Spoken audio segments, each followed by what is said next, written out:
Hello, welcome to a very different stream setup here.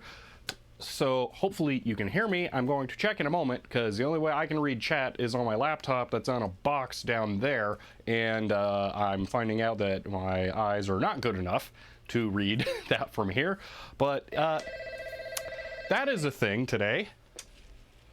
Wesley_Nixon said August 1996, PG 102. If you don't want to do this, no worries. Why did relevant, so hash no spoilers.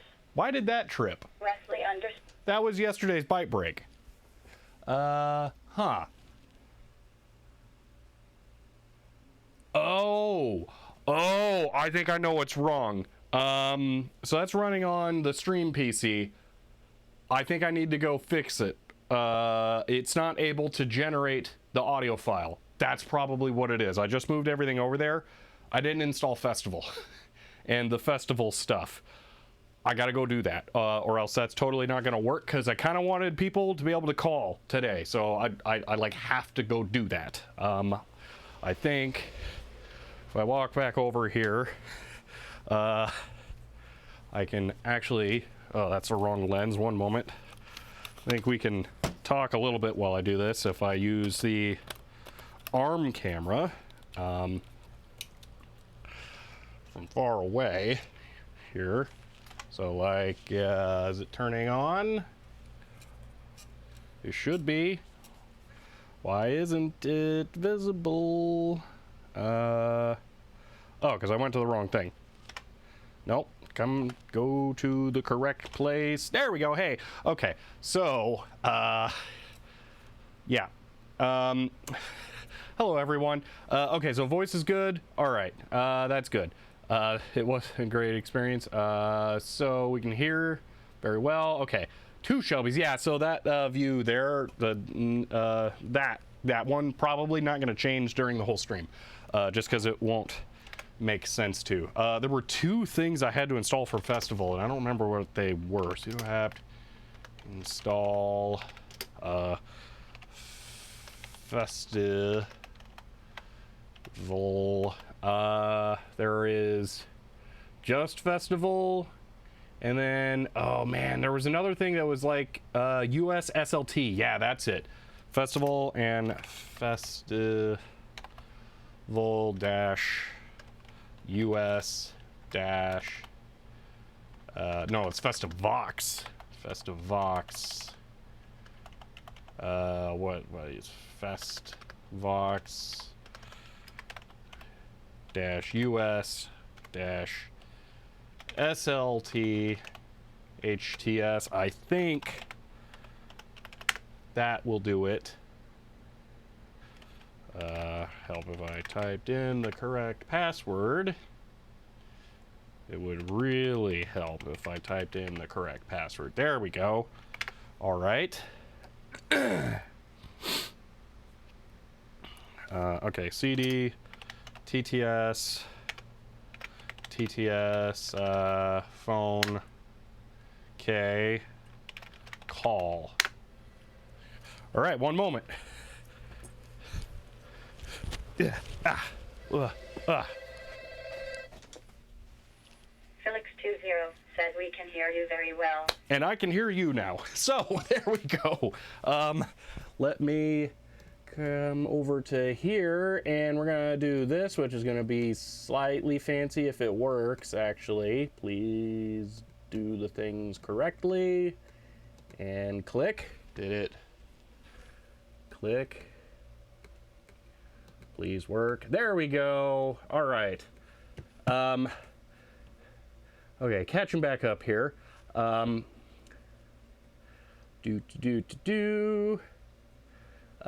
better than yesterday. Feeling better. I feel about the same today as yesterday. Same today as I did yesterday. I think I didn't dry out as much while I was sleeping. I probably just didn't sleep on my side or something. Not much has been going on, David, but thank you for the tier 1 sub and for the 5th month. Let's see, check permissions. The permissions are all good. I already did that. Nakalak, thank you for the Prime sub and for the 6th month. All right, there we go. We've got the phone thing. It's on a 3-minute cooldown and only 100 channel points today because I figure it's probably going to be a really boring stream. So I'll add that as something fun to do. If this does actually work, I can do this. Ha ha. No, why didn't that work? That should have worked. Okay. All right, Commander Kate, thank you for the 250 bits. All right. That decided not to work. Why did that not work? Okay, Brio. You're gonna get Blair Witch view for a moment, I think. No. It just decided not. David, the 60 FPS was as soon as I did the Threadripper build because it kind of just fixed the problems that were preventing that. So, yeah.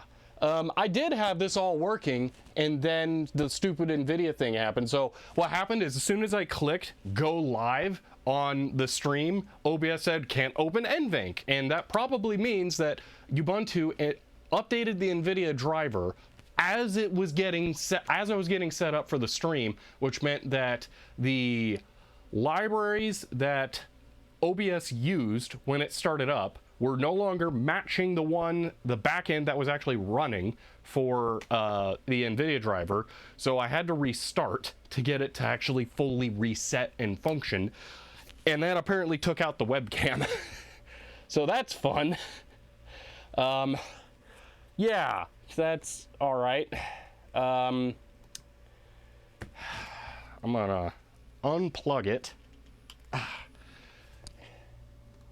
And then see what it says. It still shows me the options. That's not good.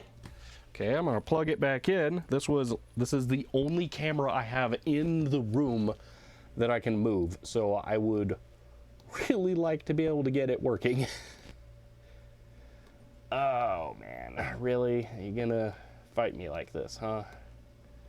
Add. This is so extra complicated by the fact that I'm using this over remote desktop. It is so bad. Which camera? So this is the Blackmagic, but I'm trying to get the Brio webcam working because it's small and I can move it around here. That was the goal. But, oh my gosh, this thing is driving me crazy. So the remote desktop software I use, sometimes it just decides it's not gonna update parts of the screen. Deco Remote artist said an Octoling girl came to the booth of PCI Ethernet cards and tried out most of the vintage computers 3 years ago. Even though she has a Windows 98 computer, she needs more memory and put more swag in the system, like a PCI capture card, SCSI card, and the ESA modem. They did pretty good pronouncing all that. All right, I'm gonna have to go do this at the computer because the stupid capture is just stupid. Oh man, so frustrating. I thought this was gonna be ready to go. I did so much testing before I started. All right, let's go back to here again. I did so much testing. This is so frustrating. I just set up so much stuff for this stream. All right, add device, video capture device. Okay, Brio is, I think the Brio is just dead to it now. Seriously? I think the device for the Brio is just dead on Linux now. Like, I would probably have to unplug it, reboot the computer. That really complicates this. Commander Keen, thank you for the 5 gifted subs. Oh, thank you so much. I don't have another camera that I can use in there. That was it. That was the only way I was going to be able to show you stuff, because this one, I might be able to get it in there, but it's going to be so complicated. Man, really? Maybe if I unplug it and move it to a different USB port. That's my only hope. Wow, that is... whoa. Okay, that's... Okay,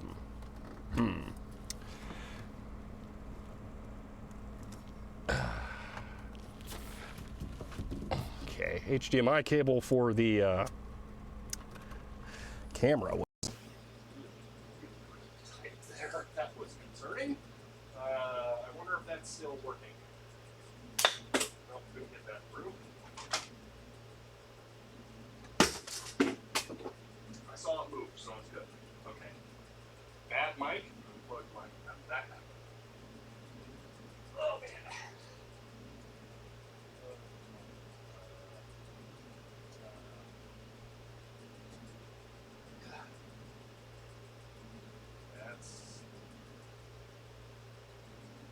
Test. That looks like it's working.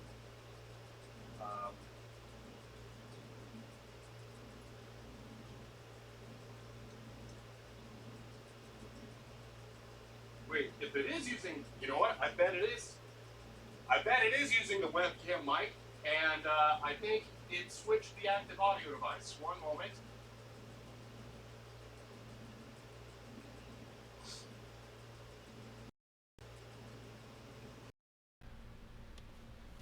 Yeah, there we go. Okay, I think the webcam's gonna work now. I've said this before. You cannot set OBS to use a specific device on Linux. It rejects that idea and will switch it at random. So in this case, it switched to the webcam after I moved the USB port, but that makes me think that the webcam might actually work now. So let's find out. Ah, I see a piece of cardboard. All right, so all I did was just change USB ports. That's idiotic. I hate computers. All right, I couldn't figure out any settings that I really liked for this view. I don't know why I can't get rid of the 60 hertz flickering. I try to disable it in it and it doesn't work. So I don't know. But let me see if I can move this down to where it should be. Bingo. And hey, there we go. All right. Oh, got it working.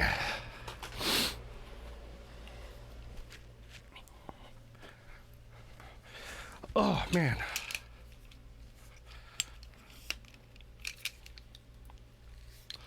Look look at my webcam selfie stick now. How cool is that? That's not what I wanted it for, but that is actually something that I can use it to do here, because this allows me to pick it up and show you things here. So that's part of why I wanted this, and I'm using my favorite little tripod here. This is literally exactly the same tripod that the Blackmagic camera is on, except it's tiny. It's great. Here, let me just show you. So if we turn this around here, all right, you can see this is a Velbond VS3, all right. It is a single pole goes up, one control there to raise or lower the camera, 3 legs and all that stuff. Okay, now if we go back, I can also show you what's wrong with the stupid webcam thing. This is what I see on the laptop. You can see that the OBS update is only changing in that little tiny top area there. The whole bottom part of the screen, totally frozen. Won't update at all. If I resize the window slightly, it'll update it once, and then it'll keep going again. It is really dumb. One moment. There we are. Cybermonk 1331 said why did them run away? It's wireless. Cybermonk 1331 said why did them run away? It's wireless. I think that's supposed to be mouse. But anyway, here is this tripod, central pole, one thing, made by Velbond. So how hilarious is that? This is tiny version, and you can't see it, the head unit is the same. I took the head unit off of the other one because I needed to put a real one on, but these are, it's literally exactly the same as the original, just tiny. And I think it's hilarious. I don't know what this thing is for. I think it's like some kind of floor unit demo tripod, but I found it at a thrift store, and I was like, as soon as I saw it, I was like, I gotta have it. Anyway, all right. Oh man, let's see. I gotta catch up here. Switch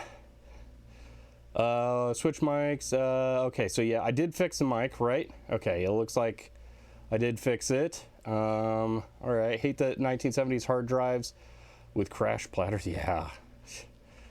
Oh man, is it LED lights? No, these are real fluorescent bulbs, T8 type thing. So, yeah. Let's see. Okay, I think we're good now. So, the actual point of today's stream is these shelves. So, if you remember during the office vlog series where I was moving into this office, I put up 2 shelves in a room. That room is actually on the other side of this wall, like 4 inches away from that hand right there is one of those shelves. That wasn't enough storage, and unfortunately I've been looking since I did that vlog for more of those, and none have shown up on Craigslist or Facebook Marketplace or any of those kinds of places. So I finally caved and I bought new ones, 3 of them. These are the other 2. We're going to be putting them all together today, hopefully, and probably loading them up with stuff.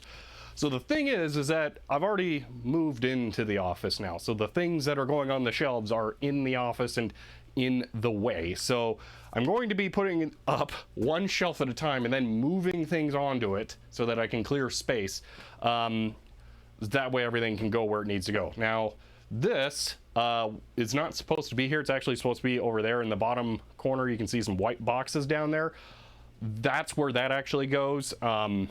I just had to move it because it was blocking the camera really, really badly. Like the shot's already pretty not great from this angle, which is why I needed the secondary camera, but that was making it way worse. So yeah, but we're gonna have a shelf here and then 2 shelves there. That is the plan for today. So the first one is going up here, and then possibly the second one is going up there. We'll see how it works out as we progress along today. But that's the goal. So yeah, I've heard bad reviews about these shelves. These should be pretty much identical to the other ones that I put in that room, but these ones I bought new, so oddly I wasn't able to confirm as well what they are because they were new. So like they're in the box and they may or may not match what They were supposed to be online, unlike the ones that I bought on Craigslist, where I was like, here's a picture of them. That's literally exactly what they are. Come get them. Also, the ones I bought on Craigslist I got for 50 bucks. These cost me $300. So, ouch. Yeah, that part sucked a lot. So, all right, let me catch up here. Let's see, seems like a new record and only 19 minutes till today's topic. Yeah. So, oh man. Let's see, never had a chance. Thank you for something. All right. So, unbilled refund streaming. Yeah, really. Has there been any progress getting that plotter going? No. One of these days I need to get the plotter going, because this thing will be incredible. I don't have pens, and I've had trouble getting pens, so that's a thing. I need some pens, because I think they're refillable, and it's apparently like any HP plotter from this era, all the pens are compatible, so I really need some. I also have a giant stand-up plotter that uses like 3-foot long rolls of paper, or 3-foot wide rolls of paper, and I believe it takes the same pens, so once I can get some pens, some doors open for some projects. And that one, unlike this one, here's the other problem with this one. This one uses RS-232, and then it has a specific weird protocol unique to that exact plotter that I don't think anything else supports. So getting that one working is going to be really, really hard. All the research I've done on that has been painful.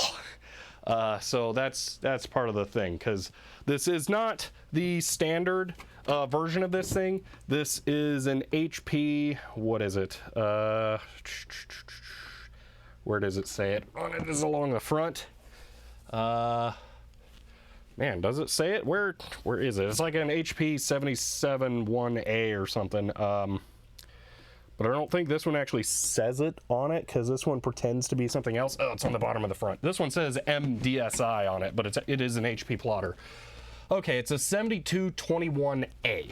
That's the problem, and it means that it has really weird protocols for communicating with it. So one day, unfortunately not today. All right, David, I think we were pretty safe not doing Python calculator stuff. The phone able to speak Swedish? No. No, it is not. See, is there enough space for you to build the shelf? Yeah, so the shelf is 4 feet wide, 6 feet tall, 24 inches deep. The wall is 8.5 feet wide. There should be enough space here if I just tip this down, which I kind of need to anyway, so that I can get started opening it. You'll see that it will definitely fit. On that, I should probably actually get started here. And yeah, some stuff moves around in there. That's concerning. The things are just loose inside, so I'm kind of afraid that like the particle board could be trashed in there. I don't know. So yeah, someone did a highlight my message there. That's a good idea, because I can see that really easily. Did you get the server working? Yes, I did. Kind of. I got Linux installed yesterday, Ubuntu, and then I was like, oh, whew, I'm done. Go home. Realized I forgot to install OpenSSH server, so I spent more time at home trying to figure out how I could get the ILO forwarded to my house, which I did end up doing, and then I got stopped by the ancient JLNP Java Web Start nonsense not being usable because it's ancient. So, Dogface, thank you for the 100 bits. Yeah, let's do the build. So let me get this open here. Actually, I should rotate this and get it out of the space that it is about to need to occupy once it's assembled. All right. Yeah, so I think it's a good time also to switch to the secondary camera. So let's give that a shot. Now, unfortunately, I'm not going to be able to really well see this camera. The best I can do, since that stupid display keeps locking up, is see my actual monitors off to the side, but I can kind of do that. So, all right. See, I give the power supply 20 minutes before you break it off the wall socket. This thing? It's going to be fine. See, also FYI, if you didn't see my message yesterday, 2 terabyte SAS 2.5-inch drives are about $30. Seriously? Whoa. Oh, I did not see that. Okay, I will have to look into that. All right, let's get this thing open. Come on. Wow, really? All right. Let's try this a different way. I don't think we need a prediction for that, because it would have to last the entire stream.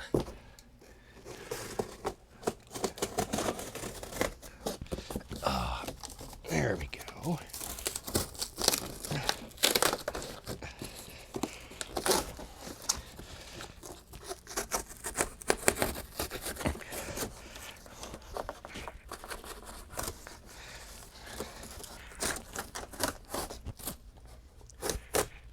Multi-tools are the best. There we go.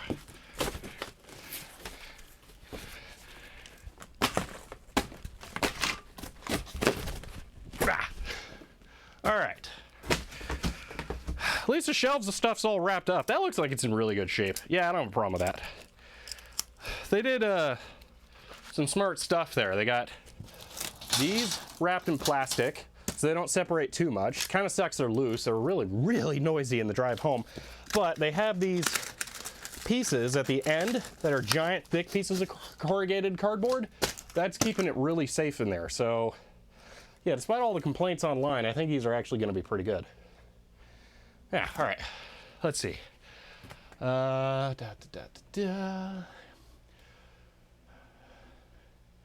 Expected wood shelves. Oh no, this is meant to be way better. This gives you fast storage in the machine if it's not SSD. Oh yeah, no, that should definitely. So, oh man. Other nice thing is in here, I'm really close to my actual source of water. So if I can refill this many times as I go today.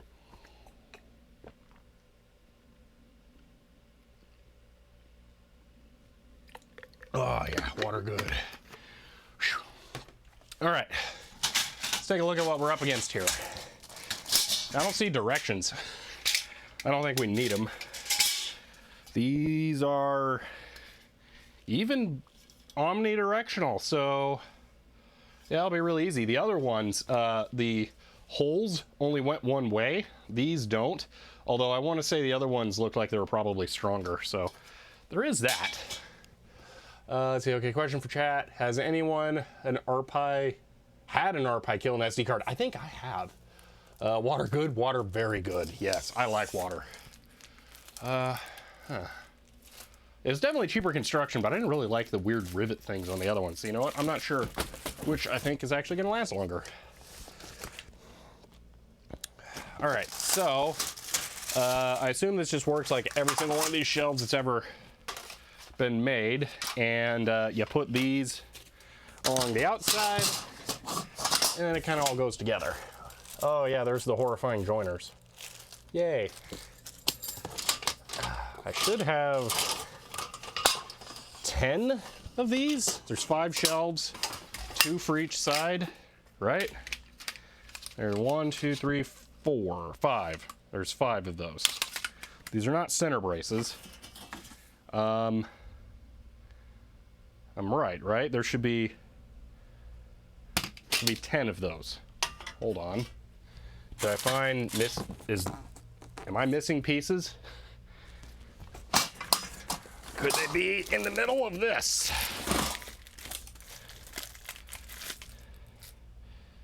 Yes, they are. They're in there. I see them.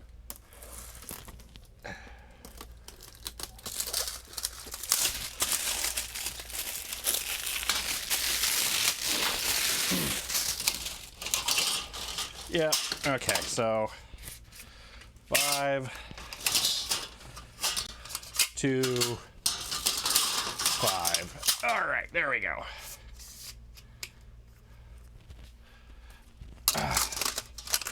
So there's all those, and then there should be 10 of these as well. Let's see. Just got an Optane SSD before they were gone. I can kind of get that, Helen Croft. That's not a bad idea as far as like a collectible historical thing. See, time to see if I can get Entangled installed on a Chromebook. Ooh, that would be cool. I'm curious, is there a Mac version of Entangled? I've been meaning to look at it, look it up, because I might have a use case for something like that. Oh man.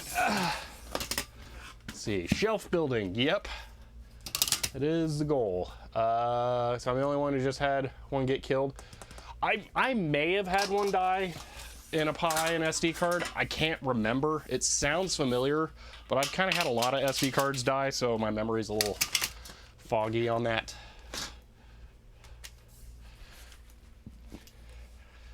Okay, so there's that. Should be 8 of these, and there are. So we have all the parts. The weird plastic stuff out of the way. There we go. So these are second half. Those can just be pulled out of the way for now. And then the wood, we can actually leave right there for the moment. All right.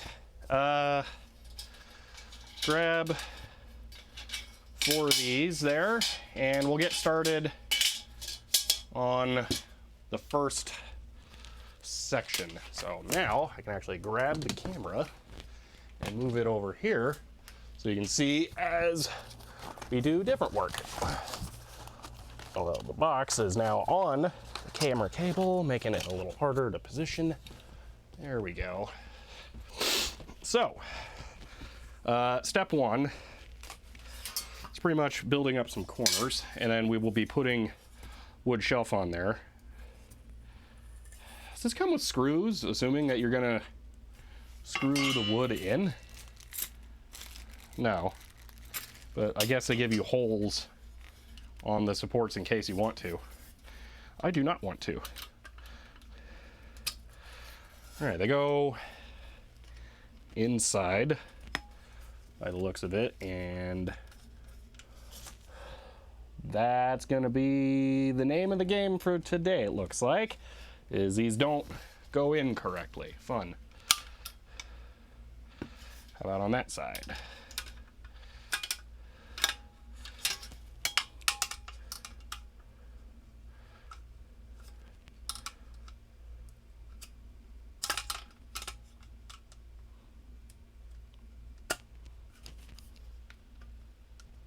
Oh yeah, that's gonna be a whole barrel of fun. So the problem is that on this side, they need to tip in so that they can go down and through, and they're not.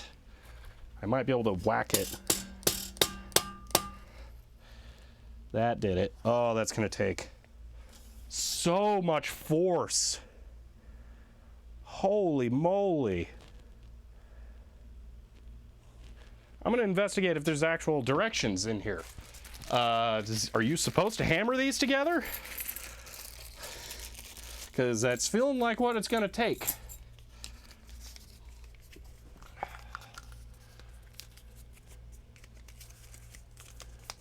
Yeah, get a rubber mallet. Yeah, how many of these shells do you have to build? 3.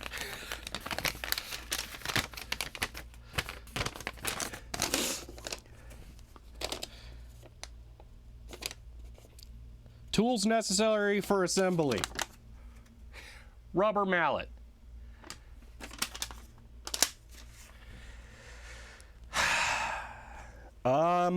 I have something vaguely like that here. I'll be right back, but I don't have exactly that.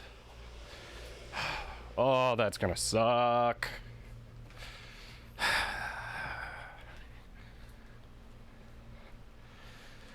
Oh, I was not anticipating this being an issue. That is very unfortunate.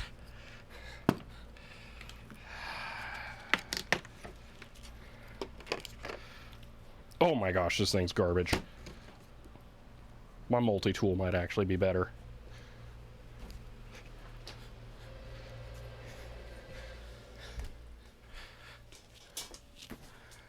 Be Softman said, "Where's my hammer?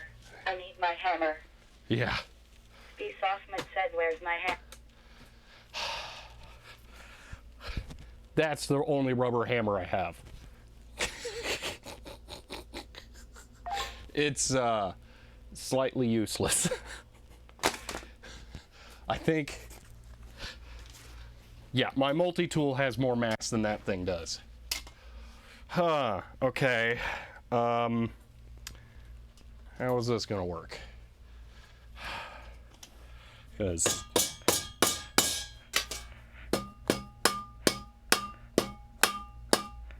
oh, theoretically that's actually usable.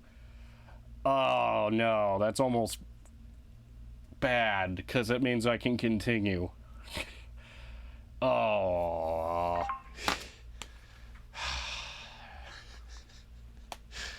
Great.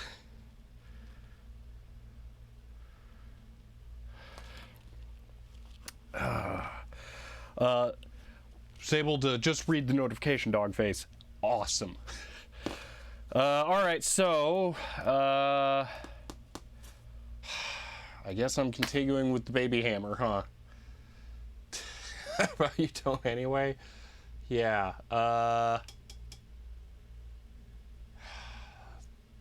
Throw the hammer in the trash, it will do nothing but frustrate. Yeah, really.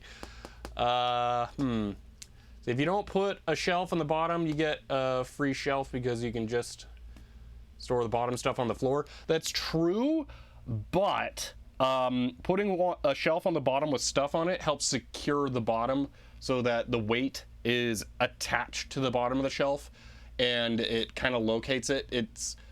I personally would want the shelf on there because I don't really have a use for a piece of 4 foot by 2 foot particle board anywhere. So, oh, this sucks. I think I'm gonna actually do this. Oh, this is awful. Oh, this is dumb.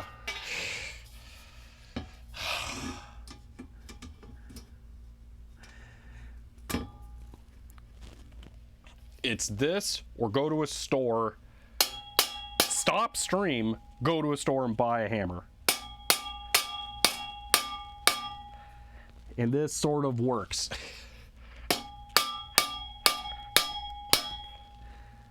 That's done. That's theoretically usable. Oh, that's the worst thing. Ah. Protective feet for the corners. Yeah, I would like that, but I don't have any way of doing that, unfortunately. I've tried to think about it. Like, you can get, like, coasters. They're not really coasters. Like, just furniture feet that go underneath stuff, but they're, like, plastic or really soft, and the kind of weight and the force for that, they're just gonna trash it. This will hold it up. I'm not that worried about it. Hammer purchase stream? Yeah, really. Stream the journey to the hammer? Yeah, no. Use a dead hard drive as a hammer. Just leave the stream, we'll watch over this corner of the office while you're gone? No. If I had a hammer, yeah. Yeah, alright, well, we're gonna have to continue on. This might make this excruciating. We'll find out as we go along. Yeah, wee.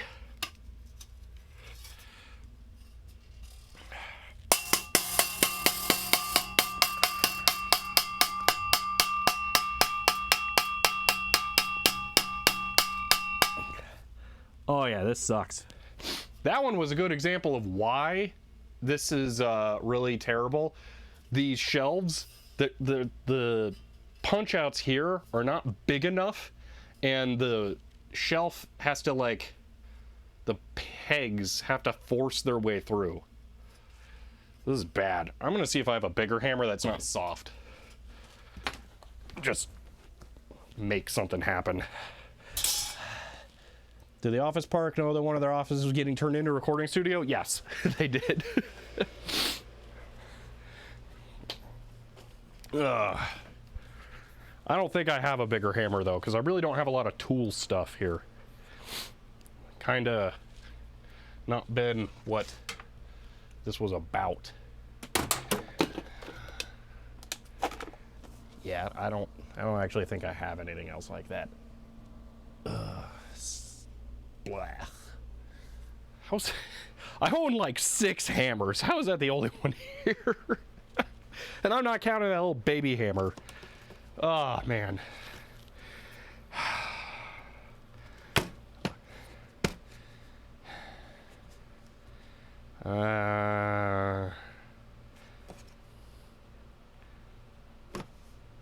I'm sorry about that, Hardly Wogan, the irritating frequency. I can tell you that a different hammer is only going to make it worse.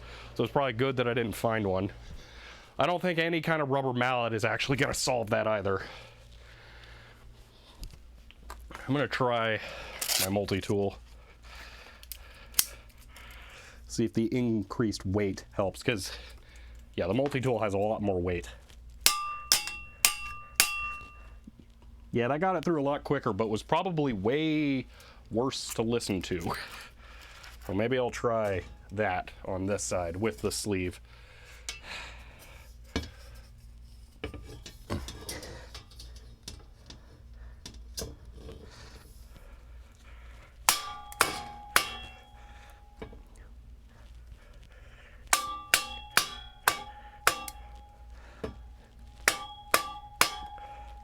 Yeah, that's better than the hammer. I'm probably going to trash my multi-tools protector thing, but that'll work better. Try wrapping cloth. You know what? I could get a little towel and wrap it around it. That would work. That I have and care less about. Okay. Need dead blow hammer? I really do. Let's see, with proper size, weight, size mallet, it's a single hit to seat the bracket. It is, yeah. Is that socket on the left? It's RJ45. It doesn't matter. It's not going anywhere. Bottom shelf, I think it just stood on it. See, these, it really needs a more direct, solid hit than just stand on it. It needs something to force it through. It's not just like apply pressure. It needs the hit, the jolt. So, but this will work. I can wrap this around here.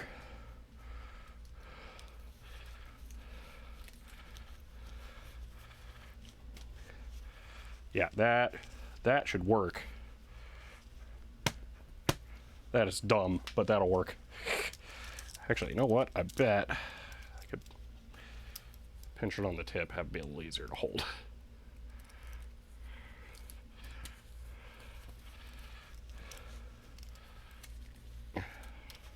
All right, let's try with some of the long ones now.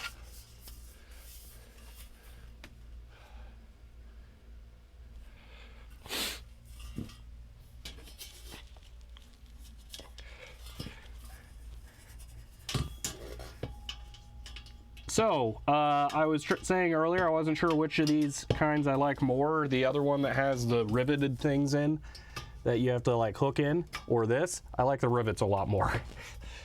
I have decided they are not stupid. All right, so there's that.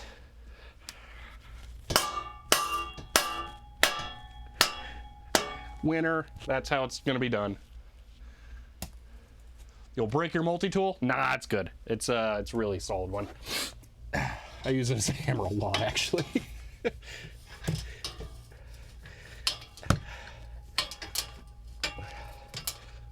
This is gonna get more complicated the higher up I get. So I'm curious how long this will work for.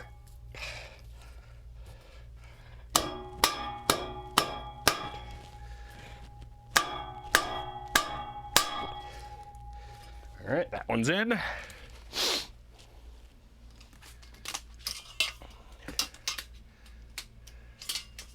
Cult of IKEA strikes again. These are not IKEA shelves, I can tell you that. Oh man.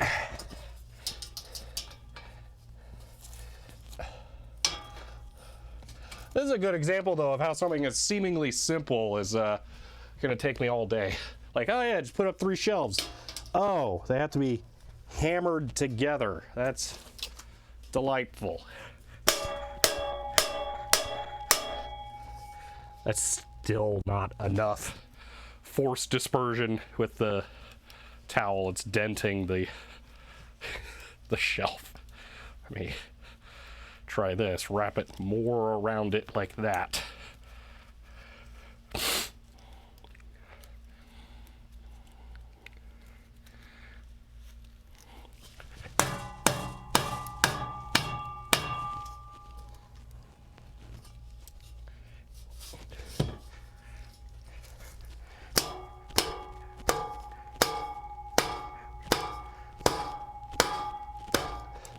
Wow, that one really does not want to play ball.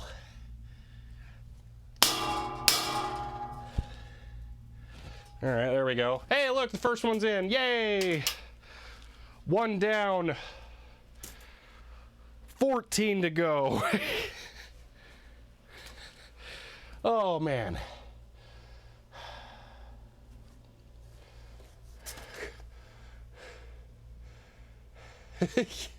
Someone please add real hammer frame to the wish list. Yeah. All right, so the first shelf is going on.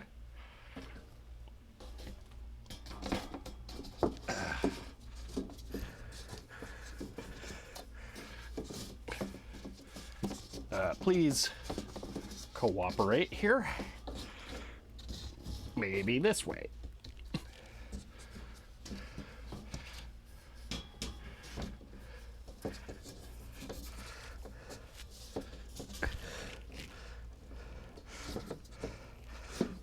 It's getting caught on the things that stick in, because of course it is. So how am I supposed to get it all the way down and in?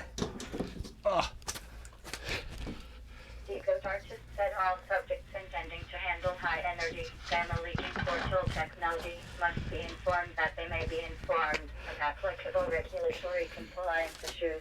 No further compliance information is required or will be provided, and you are an excellent tech tangent. Okay, I don't know what that is.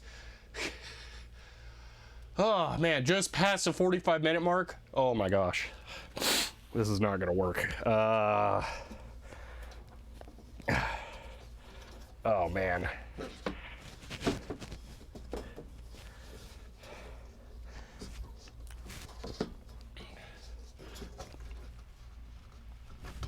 Oh my gosh, this is stupid. It is caught on this, but the next one down, and I can't get it to go past it. Like, I'm gonna have to really bend the metal, and that's not gonna work higher up. Oh, great. There isn't a metal part you need to, yeah, there is. These, it's those.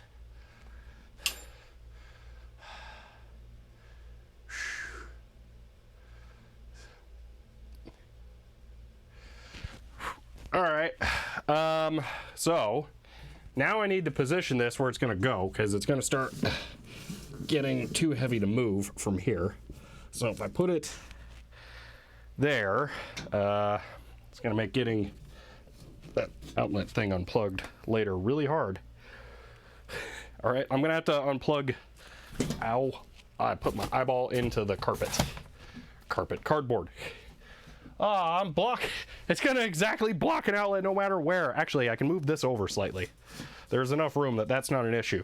So that outlet will be accessible through the shelf. But you know what? I can pull the whole thing forward just slightly. All right. That'll be how it gets done. Okay. Whew. What? No, under the wood. Oh, what?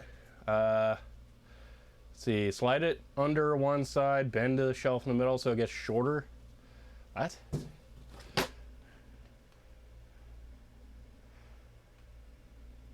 I don't know what you guys are saying with slide it under on one side and then bend the shelf. Yeah, I have no idea what you're talking about. But I am gonna go ahead and continue here. So, one of the things oh, I got cut, great. One of the things I'm slightly confused about is why you would use the metal joiner things, because what you're supposed to do is...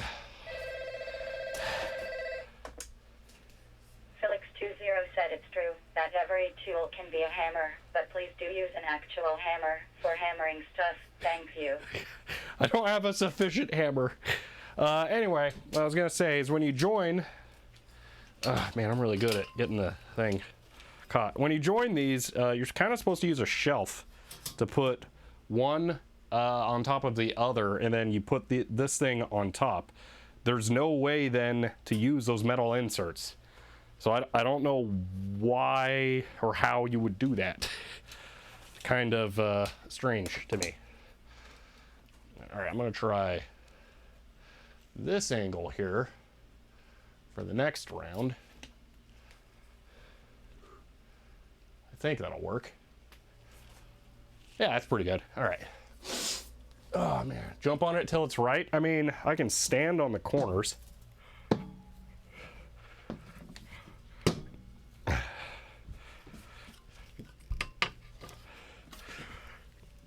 Yeah, that's as good as it's getting. Usually there's a metal bar in the middle to support the... Oh, you mean like that? No, there isn't one of those for this set. This set sucks. See, one of these shells have metal bar in the middle. Yeah, no, this one doesn't. Oh, yeah, if you don't want a shelf in the middle. Yeah, no, I want a shelf in the middle to make it as strong as possible. I'm not going to play around with that. Okay.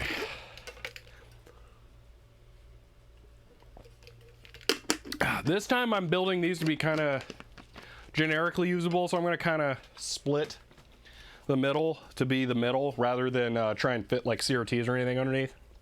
So I'm going to do that. Oh yeah, I can totally put my foot through the whole middle of the particle board. I cannot put weight on there like that. So I'm going to go, yeah, like that.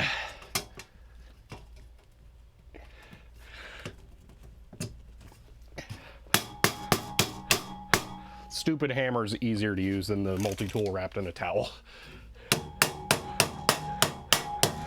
Oh, I really hope there's no one else working here today.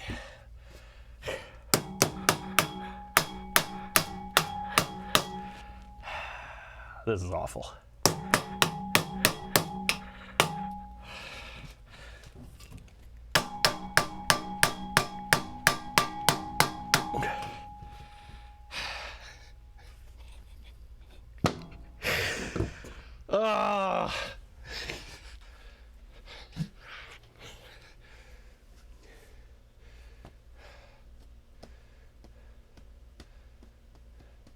I don't have anything in particular I'm putting on the bottom. That's why I'm not test fitting anything like that.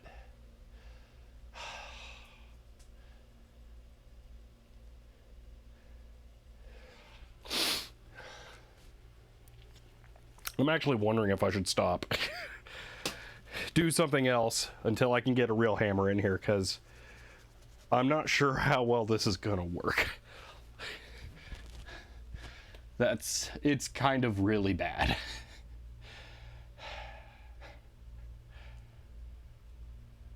Like, so there's a lot of things where I'll be streaming and I don't have the correct solution, and I will push through with something that is acceptable.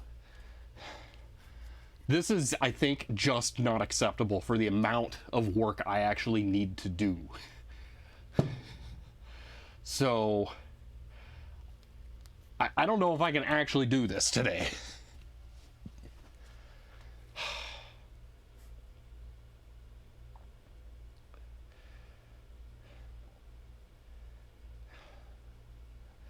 I don't think I do. Here, I'm a cat.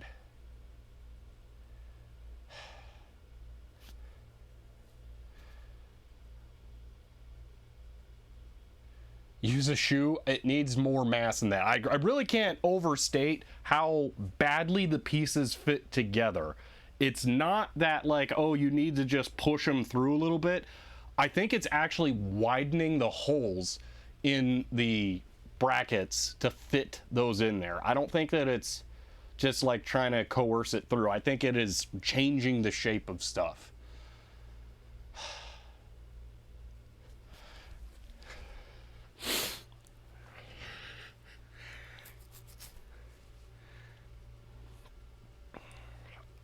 I might either need to stop and go get a hammer, or just do something else today until tomorrow. I mean, I have a hammer at home. That's the thing.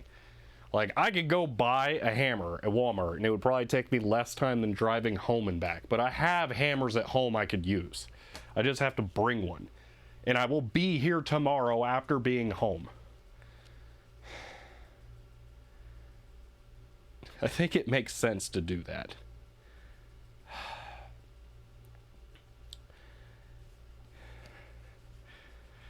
Yeah, give me 1 second here. I want to look at something.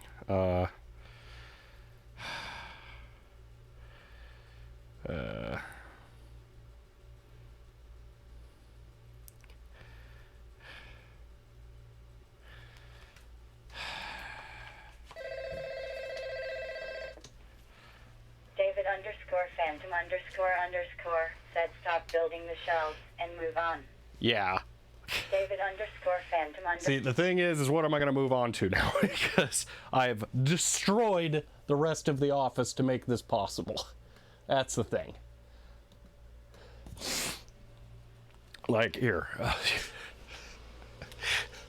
That's where we were working yesterday. There's now stuff piled up all around there. There's stuff on top of the server that's right there. Like, it would not be easy to switch topics right now, but I think I might have to.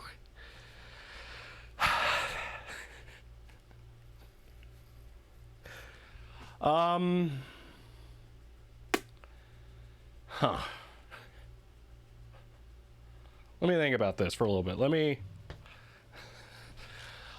Let's do this. I'm gonna go stand in front of the other computer for a moment while I think about what I want to do.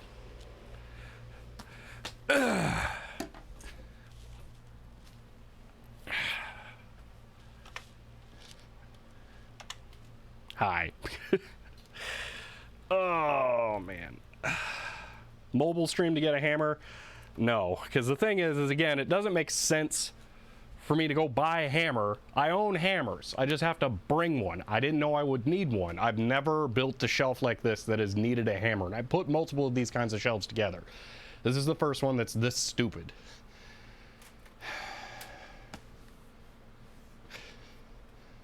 So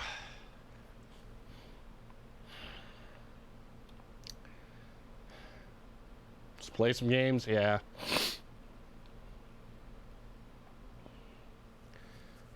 All right, here's what I'm currently thinking. Once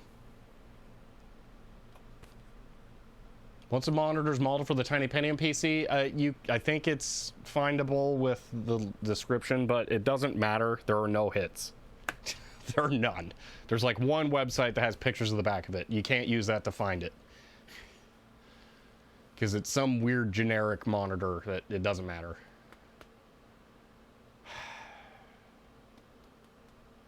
You got Entangle working? It will not work with your Canon. I can guarantee that, because it's a Nikon only program. I didn't know you had a Canon. Pro tip, always have a hammer. Well, the thing is, there's a lot of tools that you would think I would have here, like the drill bits. That was one. You know, I didn't actually own metal drill bits. I have wood drill bits. I think, no, they're not here. Yeah. Anyway, what I'm currently thinking about doing is, while we're live, taking the hard drives out of the stream PC that I did actually put in there, put them in the Western Digital My Cloud thing, and try and set up a local storage array. That's kind of what I'm thinking. Maybe just do that rather than try and continue with what we're doing at the moment, because I can't continue with what we're doing at the moment, and I'm not ready to switch gears to the deck talk right now. I am not in a reverse engineer mood. The phone is in the other room. I have to answer it. It'll just keep ringing.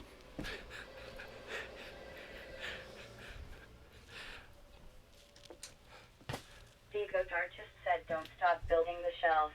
Keep moving forward. Keep moving forward. Well, Artist said the thing is I'm moving forward at like 10% of the speed that I should be able to. That's the thing. It would almost take me as long to continue building the shelves at the rate that I currently am as it would to just wait, go home, get the hammer, and come back. So, yeah. Good thing on Sunday you can hammer as loud as you want. No one will hear you. You know, actually, I even if there are people here, I kind of don't mind annoying them on Sunday, because I get really annoyed with other people on Sunday.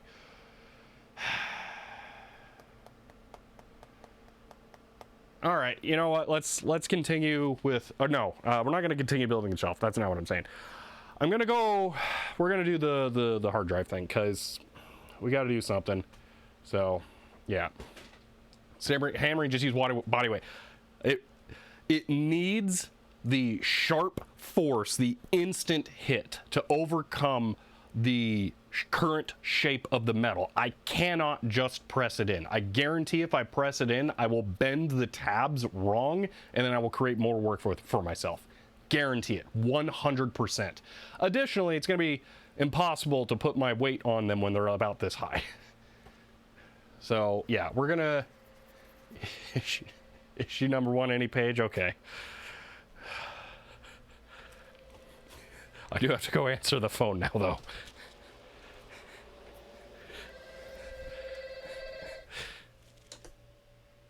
Hardly working 7-1 set issue number 1. Any page.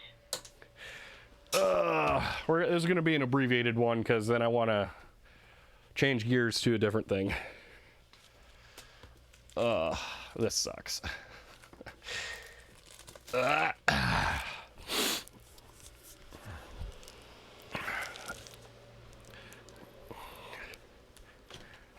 Oh.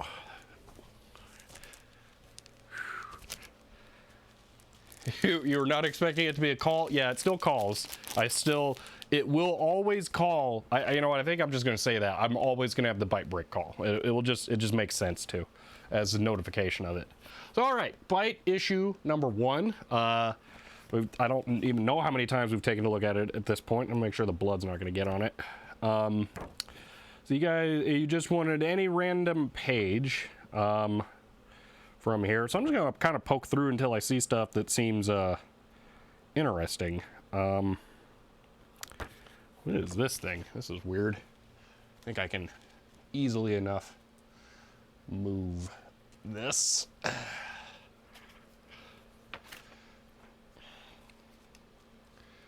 Come on.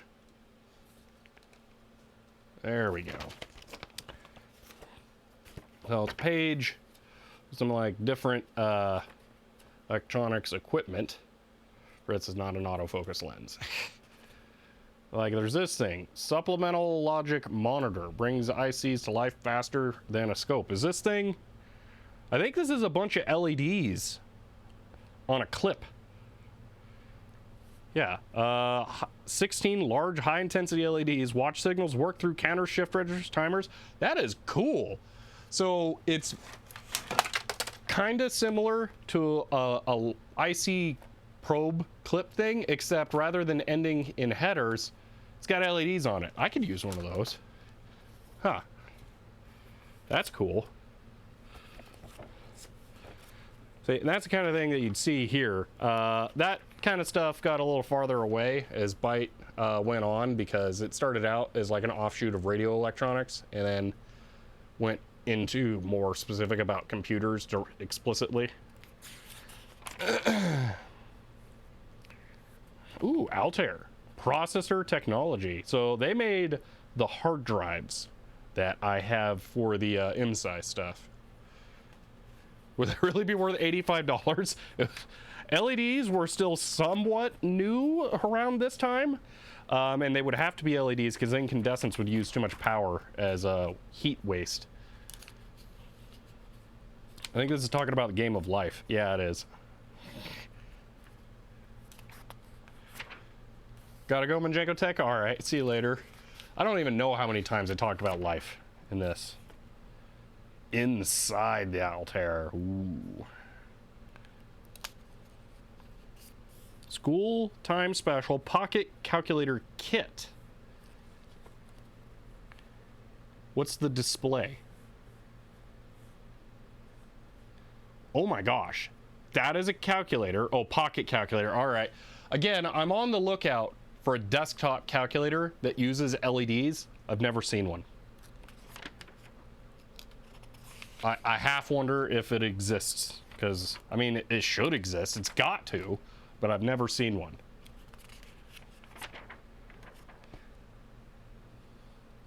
Oh, pre-CompuPro Godbout ads.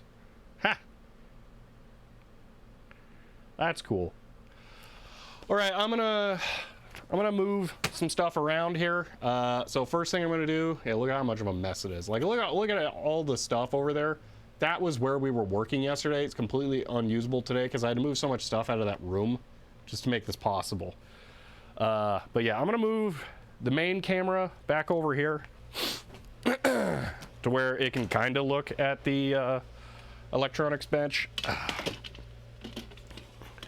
I have stuff in the space that it's usually marked to go to, so this isn't going to be particularly easy. Matter of fact, I think I'm gonna have to place it farther back than normal. That'll be the solution here. And then have it really zoom in. Oh, look how blue that is. Yeah, all right, that'll work. That's super blue though. White balance, yoink. It's a little yellow. Right there, sure. All right, so there's that. Okay, go back to the opposite view here. Whoosh, okay, way too bright. All right, let me turn that down because there are actually lights in here. All right, probably that. Yeah, I was looking at this monitor that you can't see from the other room. That's how I was seeing what was going on there. See, last tip, use small piece of wood in between. No, it's not that tiny hammer does not weigh enough. So I have to hit the piece of metal so many times that it's extremely loud and it's bending it too much. I need a slightly heavier hammer and I need it to actually be a rubber mallet. So it's, what that hammer came in this Roseville toolkit, which is like a Newegg computer kit thing, and I think it's meant for taking dents out of computer cases. That's what it's meant for. It's not meant for actually moving things seriously. So yeah, probably set up Samba, probably need to disable a lot of security, maybe. Yeah, I have no idea what's going to be going on with that Western Digital Cloud thing. The first thing I'm gonna have to do is the scary business of working. The phone's in the other room still.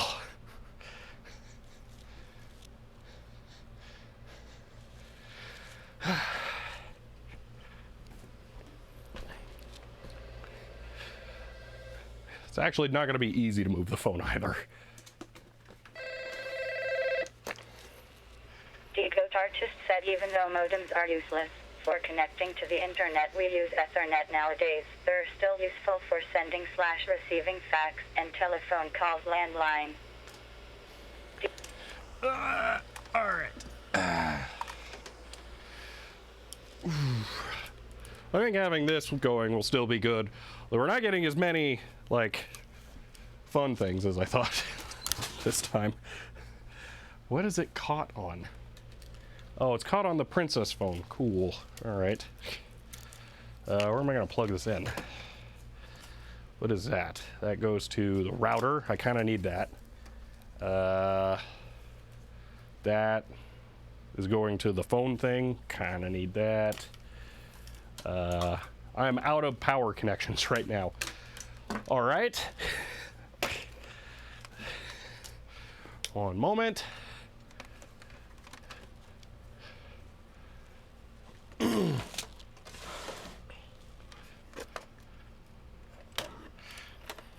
Yeah, Diego, you might want to ease up on doing the calls because you're getting the vast majority of them and other people aren't really having a chance to.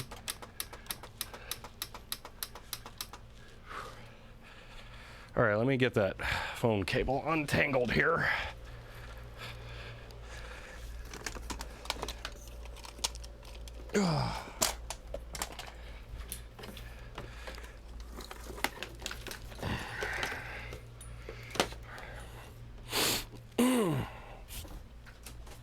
All right, I should probably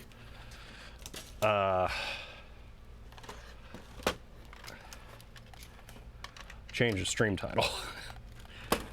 All right, dial tone. Yep, all right, that's functional now. Let's see. Change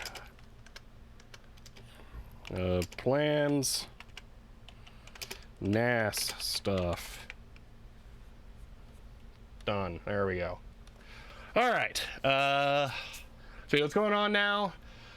Yeah, so Jout 76, the shelf building with the hammers I have now is not going to work. It's just, that's not maintainable, or actually doable.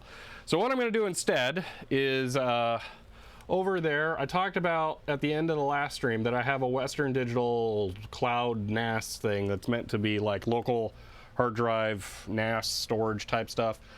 I'm going to try and get that working. But unfortunately, I have to take the hard drives out of the streaming computer that I've got going on right now. So I'm going to work on that at the moment here. I think I should be able to do this live because they're not being used. They're not even mounted. They may have even spun down, honestly. So I'm not too concerned about this.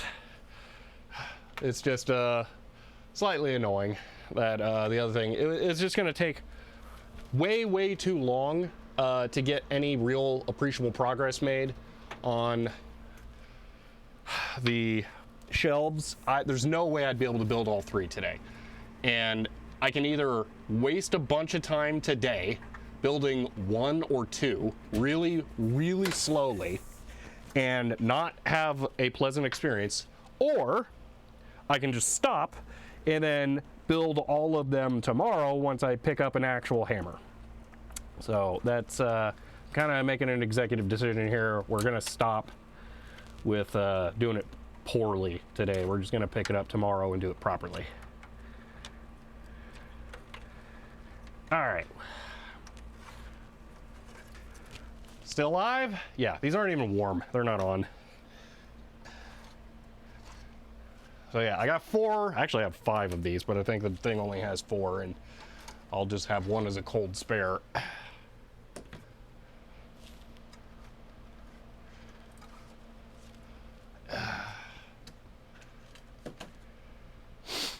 See, I'm amazed you weren't, you were able to make it as far as you did with the shelf.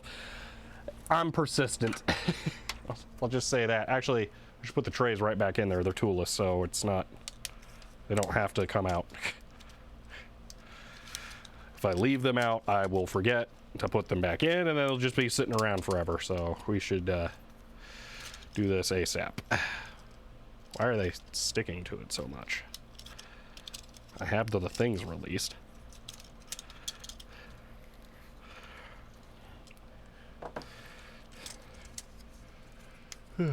See, I should have checked something. Oh, the camera doesn't work? Oh, man.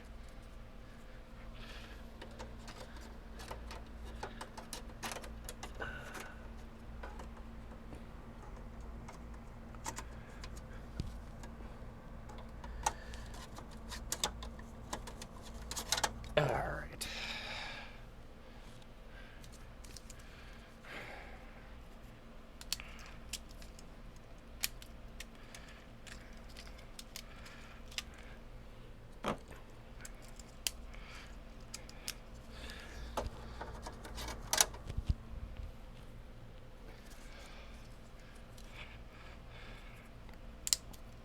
Probably change the category to science and technology, but I don't think it really matters. This is definitely more of a talking stream.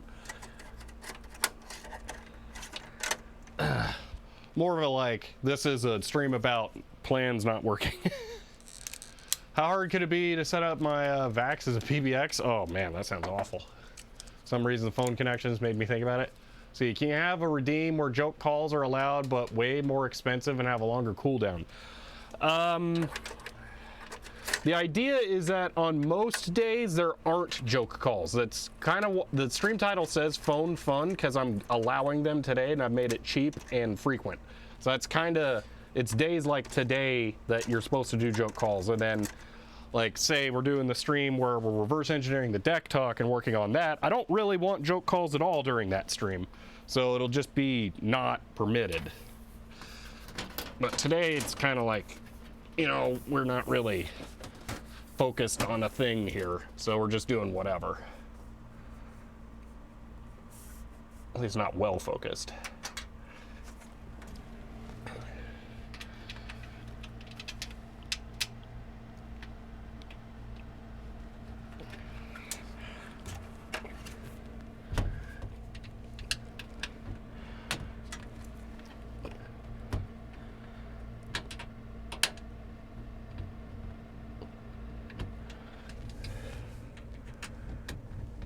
Come on.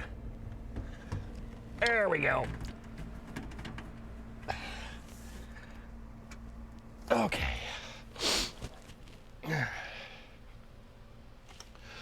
So, got the hard drives. Let me go grab the Western Digital thing, and we'll try putting it all together. Obviously, I was not expecting to be using this area, so I don't have this all set up. I should probably go grab the laptop too, so we can actually like connect to it and communicate with it and all that stuff. Whew. Let's see.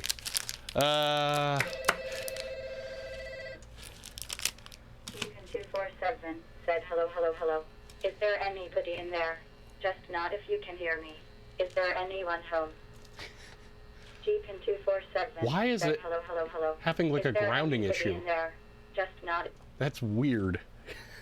Also, hello. Let's see. There's a lot of songs called "Call Me," but yeah, there's a lot of songs I have to deal that are about phone stuff. So yeah, I'm not too surprised. All right, let me grab. Oh, excuse me. This. There's a address on it. We'll try and not show that. I have no idea how this thing's configured. I got this with some other stuff at some point. I think these hard drives were used in it, but I don't know for sure. All right. Oh yeah, I gotta get the laptop. Oh, it has a really weird power supply. It's not in this box. Oh, are you kidding me? We're not gonna get foiled again on something, are we? Oh no.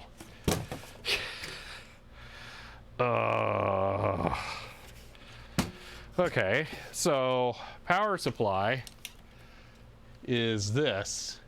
And that looks a lot like it's really dumb, and it takes separate 12 volt and 5 volt inputs. That's my guess. Yeah. Still not an autofocus camera or lens. That's really dumb. Why is it like that? Why does it not have a normal internal power supply that isn't stupid? It doesn't say what it is either on it.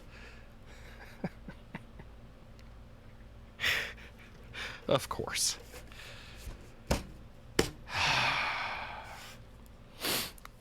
See what's in the box.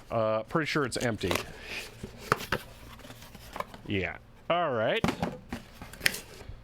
Wow, this is a really fun, exciting stream today. 2 power supplies is failover. That makes sense. The other problem is that center pin looks enormous. So I'm pretty sure it's not just off the shelf 5.5 millimeter barrel jack. That looks like it's the super stupid one that's like 5.5 and 2.5, not 2.1. Trying to find a 5.5 millimeter barrel jack connection here. Here we go. So yeah, no, of course not. So that's a 5 by 2.5. Or else this probably would have worked, because this is a 5 amp 12 volt power supply. And I bet it's a 12 volt power supply. Let me look it up real quick like. Cybermonk 1331 said the redundant stream, or was it a non-redundant 13? Yeah, really.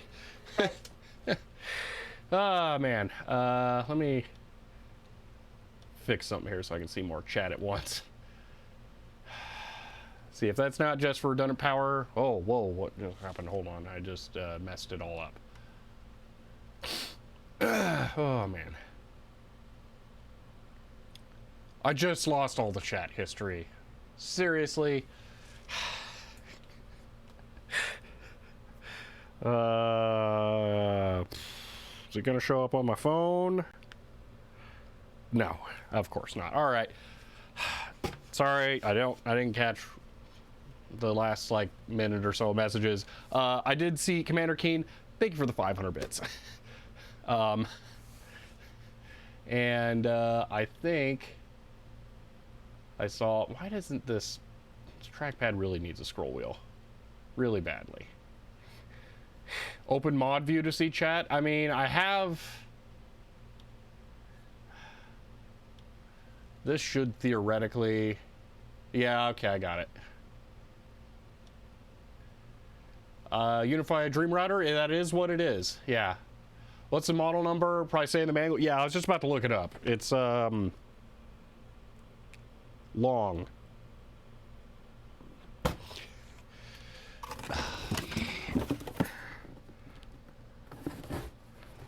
PR 4100. I am about to look it up myself, but I was just trying to catch back up on chat.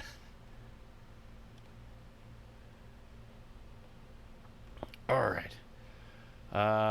Okay. I'm IT and I can recognize stuff just by the picture. Yeah. Okay.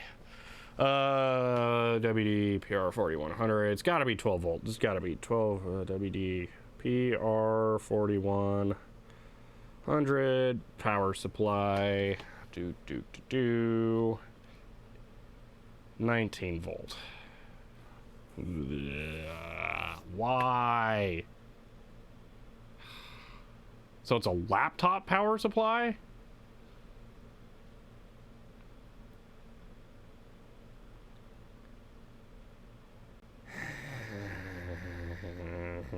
All right, here's what I'm gonna do. Yeah, Helicroft, we're on the same track here. I got a bunch of cables with the person I got all this stuff from. I'm gonna go look in there, see if there's like a really big chunky power supply in there, just real quick. Maybe I'm lucky and I got it. I bet not, just because that seems to be the direction this stream is going. But just in case.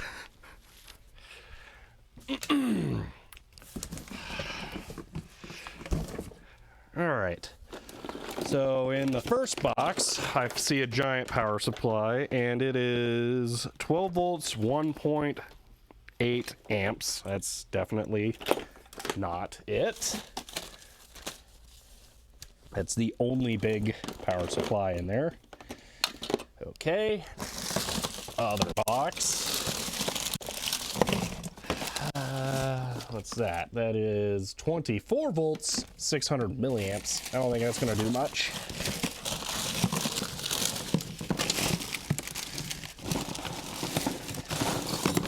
And it looks like there's no other power supplies in there. Okay. So, oh yeah, there's this box. That probably doesn't have squat. There is an audio splitter for some reason. Another network card. Yeah, okay, so I don't have.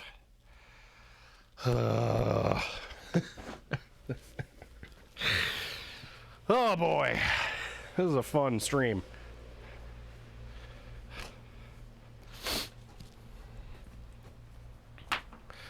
HP power supplies are the opposite connector gender. No, my MSI laptop is a square plug, like literally square plug. So yeah, it might run off 12 volts. I don't think so. I think that's a bit far to try and drop it down to. You're having a lovely time. Well, I appreciate that. So trying to think. Old ThinkPad power supplies are 19 volts as well. HP and Dell use the same. Yeah, so I had a feeling that they were the same because I was thinking through the Dell laptops, they seem about the same. Old ThinkPads though don't draw that much power, and the website I saw said it was like a 6.3 amp power supply or something like that. Oh, they're 16 volt. Well, okay, that doesn't help. Yeah, 120 watt. Ouch. So that's like, that's a lot of amp.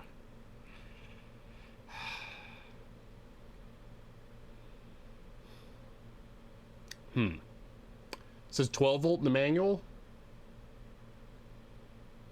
2100 is 12 volt. Okay, yeah, that makes sense.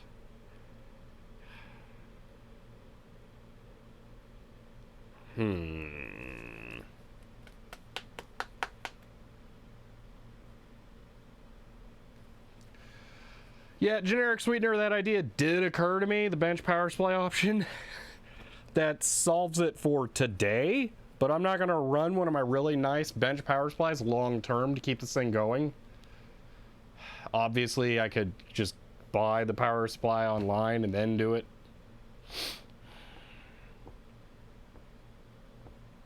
I'm gonna go grab my water. I'm thirsty. Thirsty and disappointed in the direction of today's stream. Looking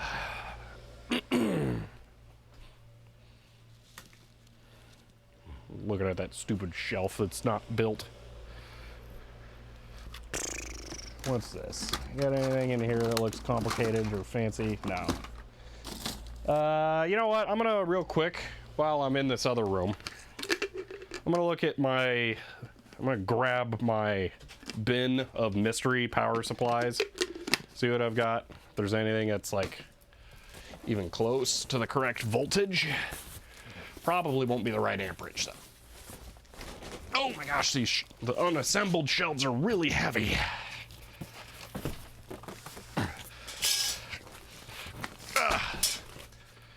And they're in the way of getting to the thing I want.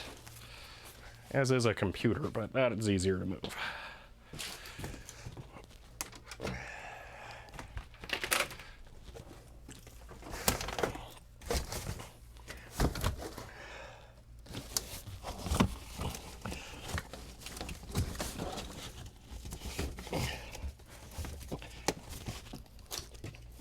Still didn't get my drink of water though. I need to do that. Okay. Bin of mystery power supplies secured. Let's look through this. I don't care if I have to hardwire it. So that's an option.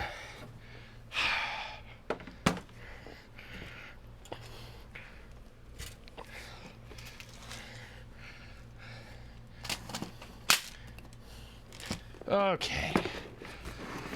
Whew. Water though. All right, we got 31 volts. That's not what we need. I'm just gonna drop these into the box for the NAS. That way I can just dump them right back in when I'm done. There's too many of them in here to pull them out and put them back in. Whew. Phone collector is also a power supply collector. It's more like I just never get rid of anything. 32 volts. All HP printer power supplies are 32 volts. Kind of handy. This is one of the funky external hard drive power supplies. It's actually really handy. It's got 12 and 5 volts. Those ones are great. Whatever that is, it's useless. That is 32 volts.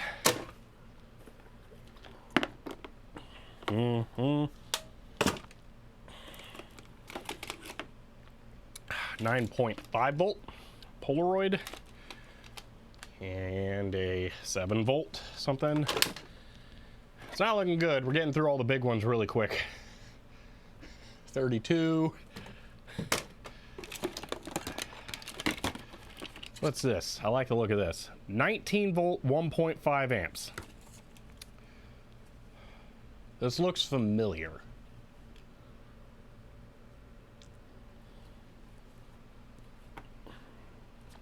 Can I go to a label maker? Where are those at?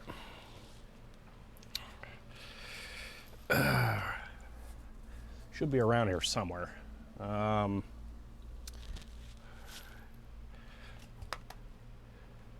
Where?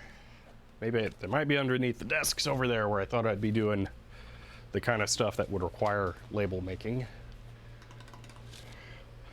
Over here? No, where'd they go? Everything is so extra disorganized now that I tore stuff apart for the shelves. Oh man. I'm pretty sure Brother label makers are 19 volts. Oh my gosh, they're sitting right here. See. PC, your Sony TV, that's interesting. You trust archive.org to keep archives indefinitely even after they get DMCA'd by the rights holder, stop making it accessible. Commodore 256, it really depends on what the thing is. If it's like a game, I would say if you want it, download it, because it's potentially going to be DMCA'd and then no longer accessible. But if it's, say, a manual for something, I don't think that's very likely. These are only 12 volt. No, that one's 9 volt. Wait, really? That's weird. Oh, that's scary. All right, well, that means neither one of these needs that power supply. What did that come with, though? It seems familiar, like maybe I have a laptop that uses it. It would make sense being 19 volts. It's not enough, I think, if the internet is right. Someone had the manual up. WDPSU's 19 volt, 4.5 amp. Okay, yeah, 4.5 amp. That's a lot more than rounding up to 2. Huh. Yeah, none of these are going to be more than that. So that's the closest I got. 19 volts at 1.58 amps. I don't think that's worth trying.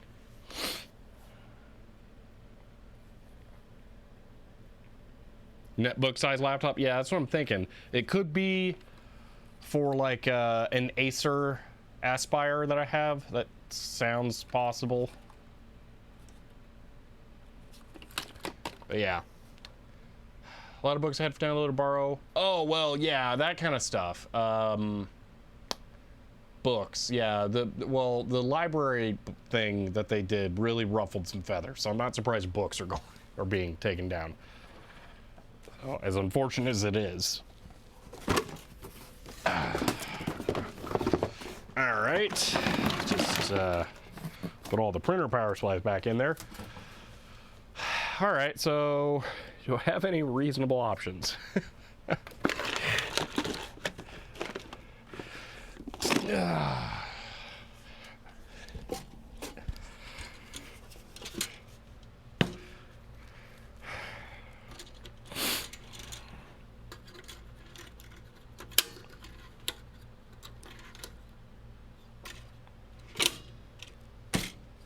Take a hammer to the NAS? Yeah, really. If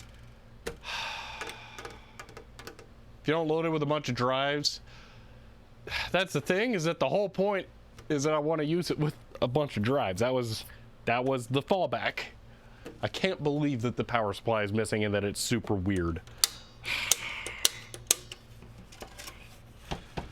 I really, really thought that it was just going to take AC in, like completely. I had no idea that it was going to need an external DC power supply, and then it was going to be, it kind of makes sense as a laptop power supply, honestly, it does, but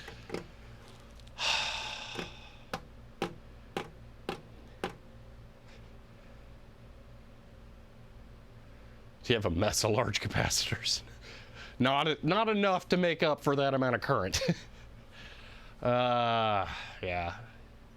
Well, Sci Guy, it's not that I lost the power supply, it's that I never got it. I did not buy this new. I got this used with a bunch of other stuff. I just happened to get it in the box. I don't know why they still have the box, but I just happened to get it in the box. So.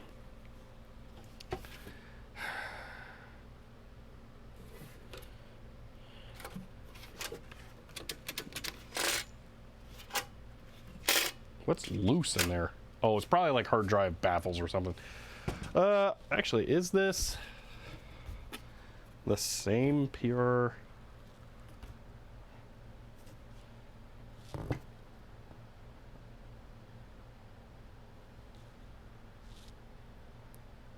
This is not what's on the box. This is a WDEX4.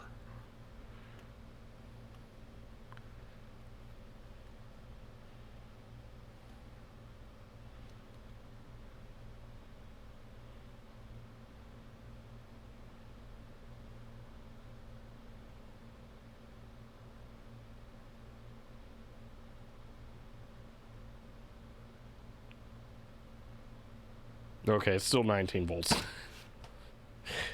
Darn. They bought a new one, put the old one in the box? Yeah, that explains it.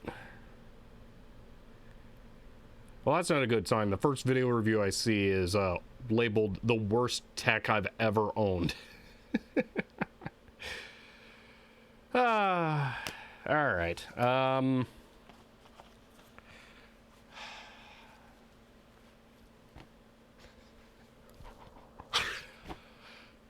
I am like out of plans for fallback stuff at this point.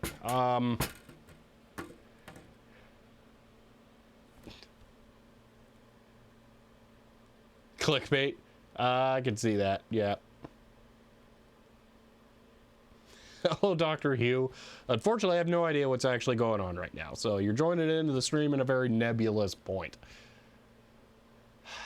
All right. Man, this is a day full of wheel spinning. This is the kind of day I normally have off camera on a day where I'm not streaming. As your singing voice not going to be heard. It doesn't matter how it is or isn't. Use the HP bench power supply.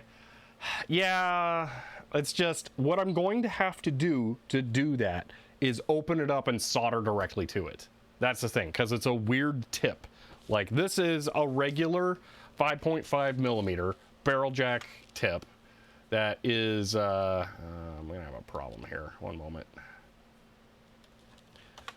So this is standard barrel jack, and the outer diameter is correct. It's the inner diameter that's not.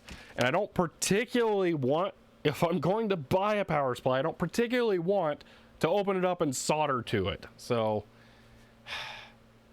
has a center pin for EEPROM? No, it has just a stupid thick center pin just so that they have vendor lock-in on the power supply. That's the only reason. Can your TTS pronounce non-Roman characters? No.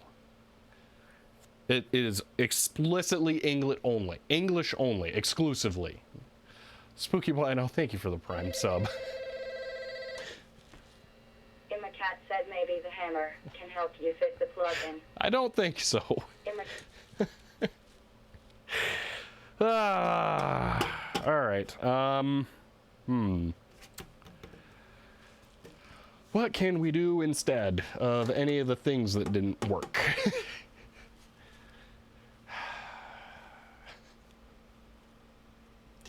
Should really start ordering some capacitors for all the stuff behind me.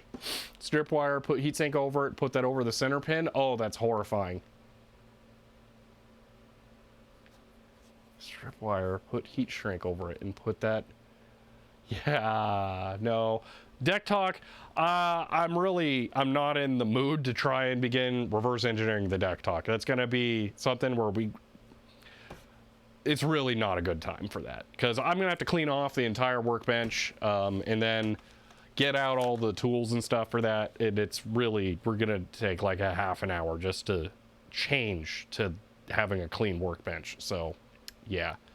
Let's get it open and look at the PSU. Yeah, we can do that. I mean, that's one step closer to soldering to the power supply. So instead of watch you just talk about your typewriters, could do something like that. I don't know. Typewriters are all buried right now because there's stuff that had to be moved to get space for the shelves. So it's not really easy. Wouldn't hurt. You know what? I'm now concerned too that this thing's broken. Why would you replace something like this? This thing may not work. I may have just wasted my time taking the hard drives out. Maybe I should just put the hard drives back in the streaming computer and then try and set up a RAID or something on them in there. Did you already get that LMSI controller card? It was delivered to the post office yesterday, which meant that it would not be available for pickup and probably till the middle of the day today. So it's probably available for pickup right now, which means that I will be able to pick it up Monday because the post office is closed Sunday. So there's an Asus 7V. Yeah, there's some motherboard right there, yeah. Let's see. How does this open? Why replace it? More drives, more space? No. These are take your own drives with you boxes. They don't come with drives, and they're functionally the same. So I don't know why they would replace it unless it's broken, because they both do the same thing.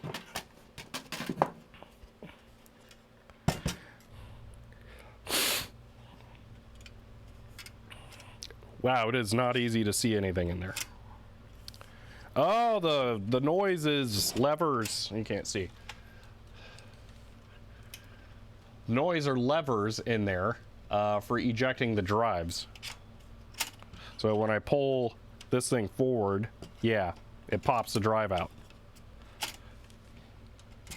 Maybe this one has slow CPU. What would that really matter? Guile 300 depends on when you left.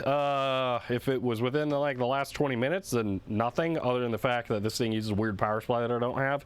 If you left about an hour ago, I gave up on the shelves because I don't have a sufficient hammer and it's going to take way too long to do anything.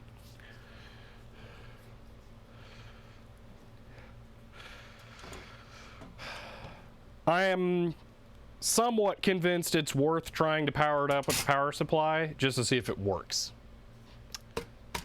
So maybe that's a good reason.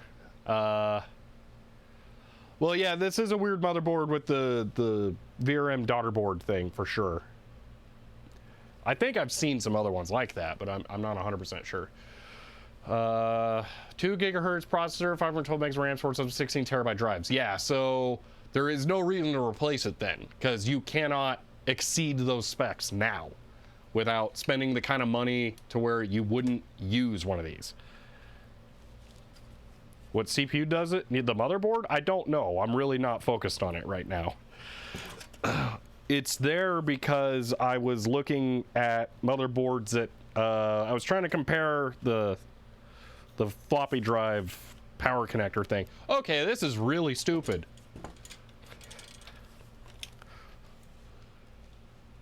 There's a CR2032 right there. There's zero way to get to that. Over here, nope, solid metal. On top, oh, nope, it's all screwed in, and there's a bar.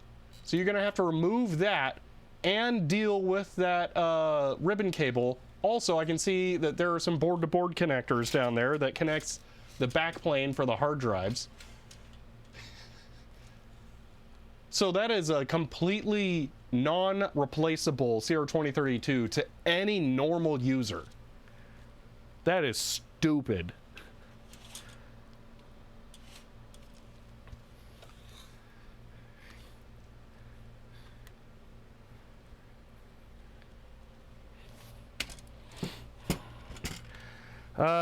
Anyway,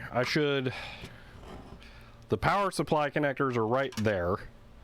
So I'm gonna have to take that board out to solder it, which means I'm gonna have to access the same place. Oh, and this is glued down just to make it even less serviceable.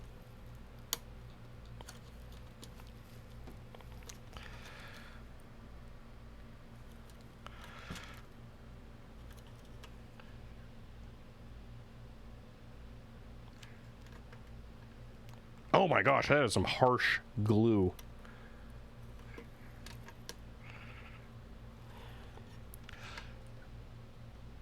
I don't care when the button battery dies, it ran out of warranty. Yeah, they wouldn't even be surprised if that's what took it out and why they had to get a new one.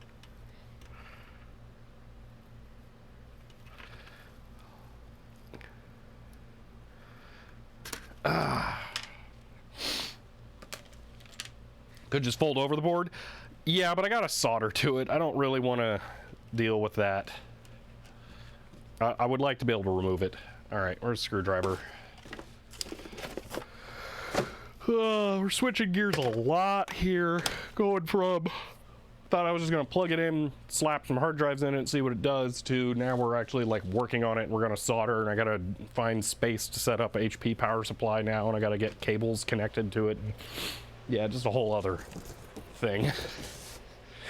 I think the screwdriver's over on the computer table, maybe. Oh, it was. Not looking like it. Where is it then? Is it, over on the disk imaging table since I was putting stuff together over there? No.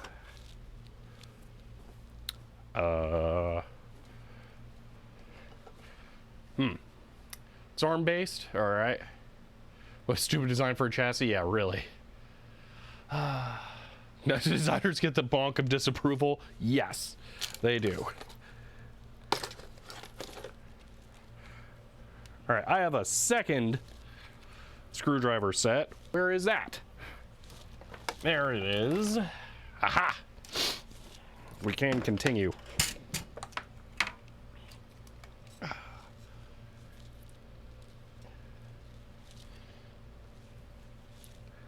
So your 2032 can last for a decade if only powering lower power RTC. Yes, but still, I really don't like the idea of it being a non-serviceable part like that. It's really lame. So I'm confused at what the purpose of this metal bracket is. Why does it just go over these parts? Why is there a screw connecting it to the other side?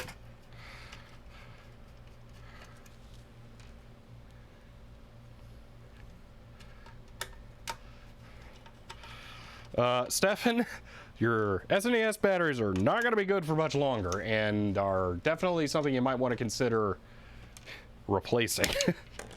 Also, I should probably go ahead and enable the what you call it, face tracker, because now we're here, so it makes sense. Boom. Hi. Just why in general. Yeah. It ended up not being a PR4100. Yeah. Yeah, so this is an EX4. So a slightly different model.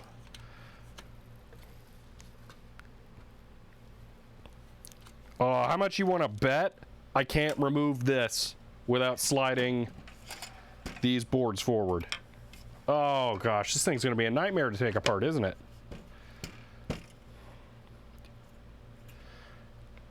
Is there enough clearance to lift this connector up without having to slide this board forward? There are so many screws on there too. Oh man.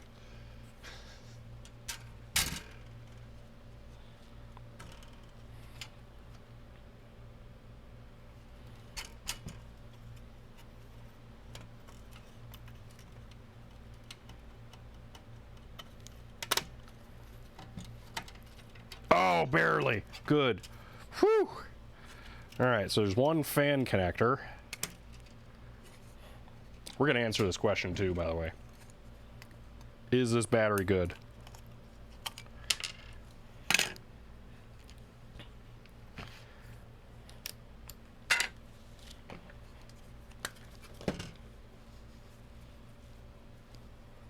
So first off, are the probes good?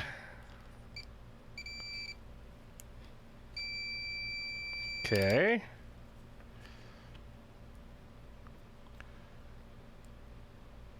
Three volt.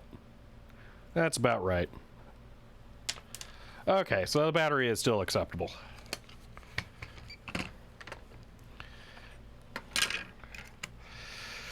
Okay, so this goes straight into some kind of weird SOT chip thing, so it's not like a LM778 or something, so yeah. Big caps all look okay. I don't really see any big problems with those, so yep. All right, we're going to, oh man, is that modern in, no, that's got to be for Ethernet. So I thought that was like a Dallas clock or something. That's probably some kind of either buffer or isolator for the Ethernet ports.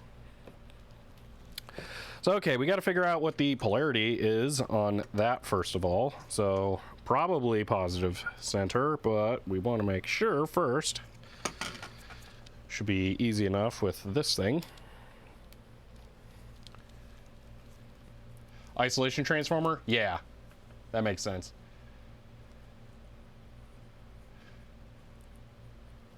Battery voltage acceptable, battery position unacceptable. Agreed. Please do the beeps. Beep, beep, beep, beep, beep, beep, beep, beep. I don't know if my probes are bad or if my meter is bad. It's not happy.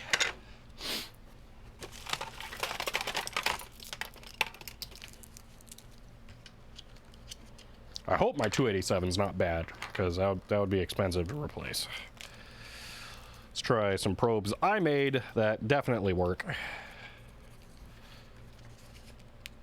All right, there we go.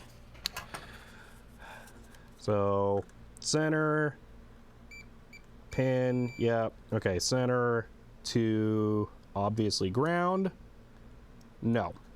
All right, so it's looking like it's positive center. That's easy enough. Are the centers connected? It looks like they probably are. Why are they not beeping? I really think they are just directly connected. Maybe not. Smart. All right. Oh, that's super weird. That chip that I was talking about, if the silk screen is honest, it's some kind of dual package diode thing. So the two pins go to the center pin, or more likely the tab in this case. So that's just like a single package double diode. Yeah, that's really weird. I've never seen that before. So what is the power controller? E-tron Tech? Probably that.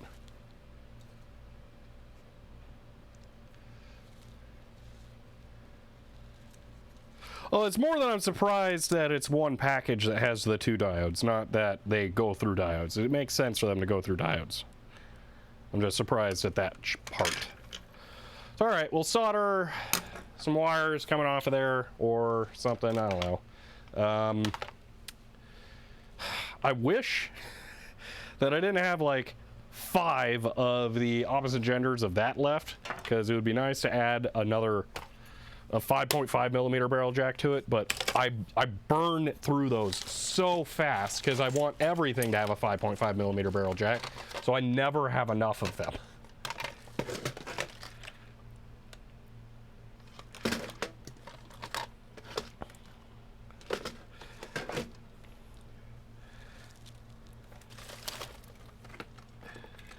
So I think I'm gonna have to just run a couple of like bare wires out of here, and then we will grab a banana jack terminal type thing or clip to them, one of the two.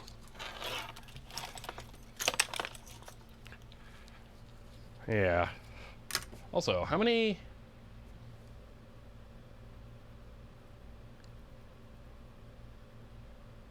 We have to do a thing first. I'm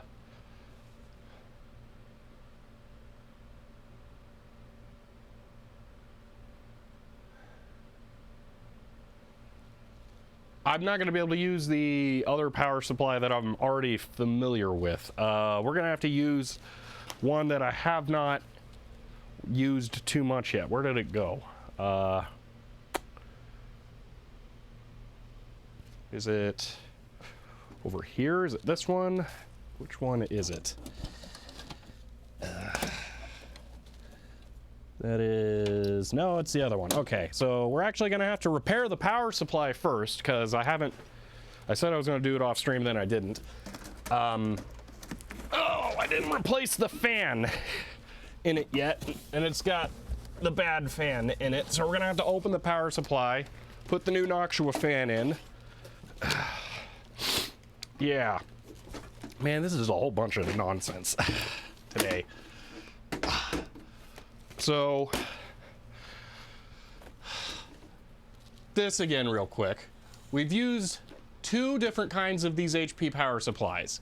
One of them is 0 to 50 volts at 2 amps. The other one is 0 to 50 volt or 0 to 20 volts at 5 amps. We have to use the 20-volt one to get a high enough amperage for this hard drive chassis thing. And I've not put the replacement fan in there yet. Which is needed because the bearings in both of these units were bad, and I haven't actually done that yet. So we're gonna have to do that, which I'm okay with doing that because I've been meaning to do that for a while, but it's gonna be another thing. But on the bright side, this is the one that has banana jacks on the front, so we can actually use the banana jacks. So yeah, this is like the Malcolm in the Middle replacing a light bulb. Yeah, really. Oh man. So, all right, we're going to solder the wires to there, and then we're going to swap out what we're working on for this thing, change the fan, and then we can actually do the test. Oh, blech. All right. Let me get some wires.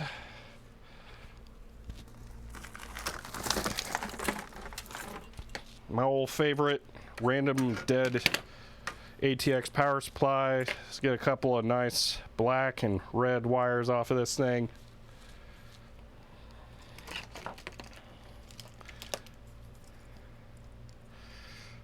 Boop.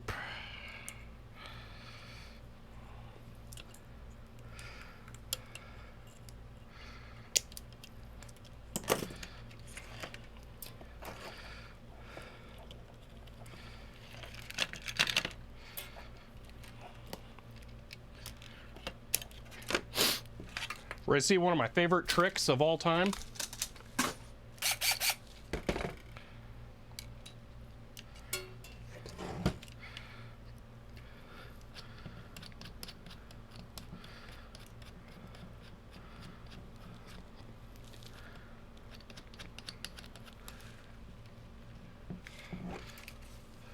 Unmanaged wire?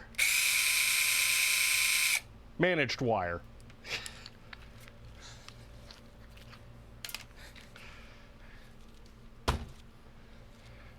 All right.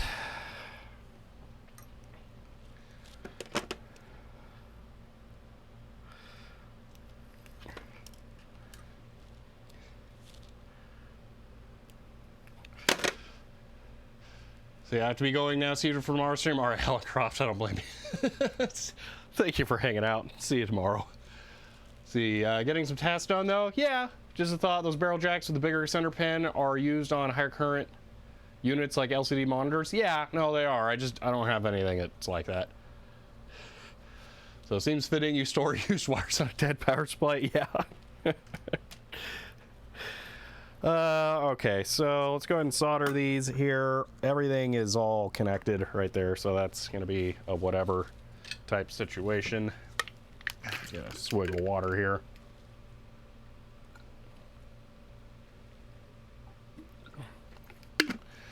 Water good. Okay. Turn on the soldering iron. Pick out some solder. That looks like solder. Oh, there was solder right there too. What do you know? That's the big tip. Sure, why not? Doesn't really matter. I'll actually use it for some soldering this time, not just like melting plastic.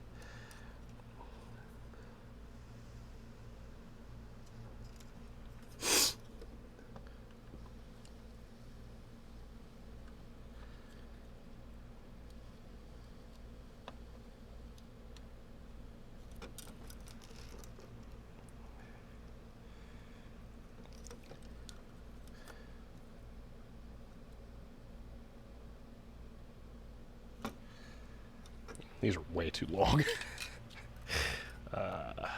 Where is that?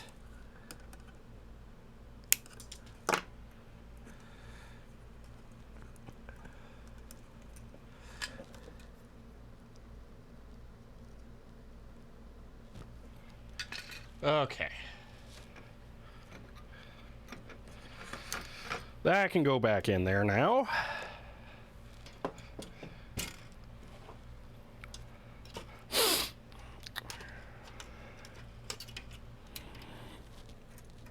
Oh wait, I should plug the fan back in so it doesn't fry the hard drives.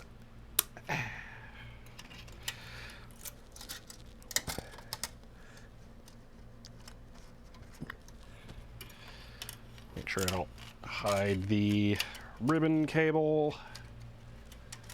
Kapton tape over that. You know, I have it. We might as well. I can do that without too much hassle. So yeah. Where's one that's wide enough? That looks good. Let's see, do I have scissors handy? No. Is our knife handy? There should be. Where did it go? Right there. Oh, look! I found the other screwdriver too. It was under the knife, just right out in the open, right by the corner I've walked past like 30 times today. Okay. Oh, it's definitely been one of those days.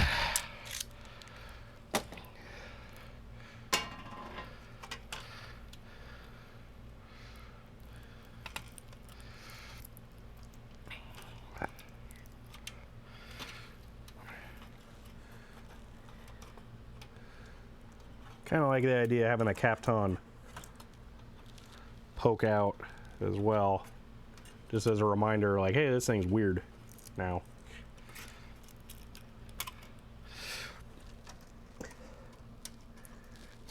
There we go. That's plugged in. Oh yeah. You always need a Leatherman, so you have a few tools. Yeah, so well, I use a Gerber, and I do actually have a preference, oddly. The way that the Gerber folds open, I prefer to a Leatherman.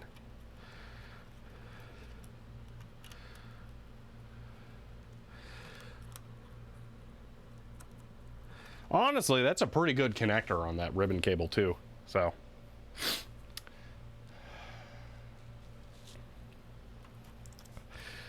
Okay, so probably could have fed that out and then had it like plugged in somewhere, or actually put the case back together, but you know what, it super duper does not matter.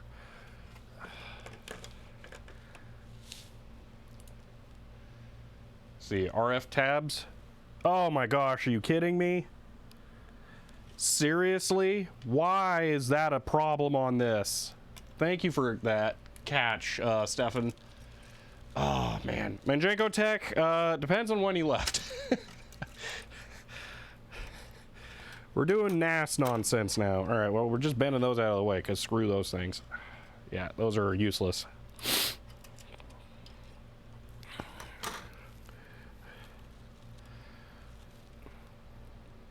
There, I don't think there is anywhere I can feed that out easily.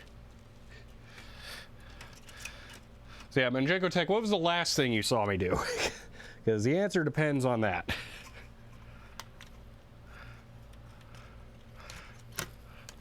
All right, that's plugged in. That thing got slightly crushed, but everything looks good.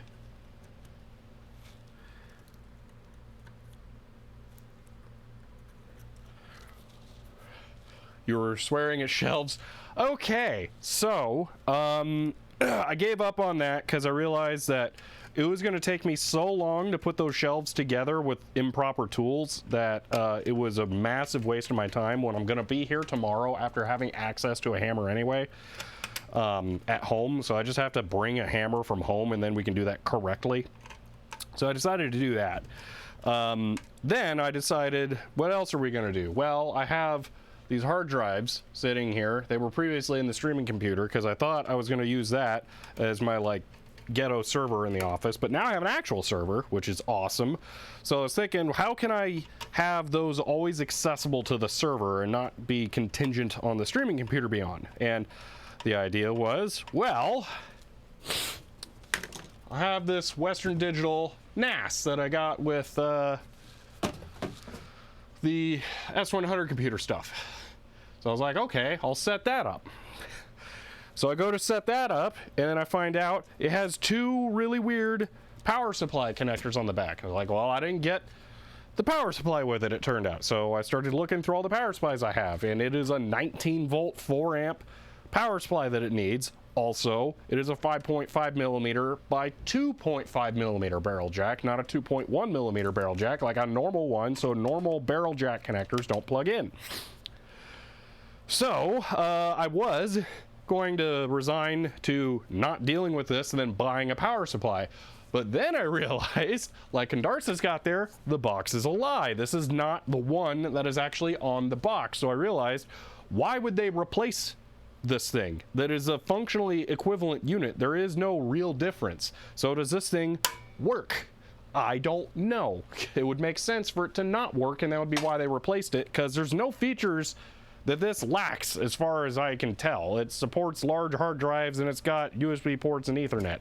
The only difference I can see on the box is that there's an Ethernet port on the front, and like, big whoop, I wouldn't spend like $300 for one of these to just get an Ethernet port on the front. So I don't know why it was replaced. So I would like to know why it's replaced. So right now I'm trying to power it with an HP power supply, and we're about to start working towards that, but I have two HP power supplies. One of them is actually able to power this thing, and that's the one that I happen to have not replaced the fan in yet. Even though I said I was going to do it off camera, it just didn't end up happening. So now we're going to open that thing up and replace the fan in it so we don't hear the bearings in that thing. And then we can actually try turning on the NAS to see if it even works. So that's where we're at. Let's get this open.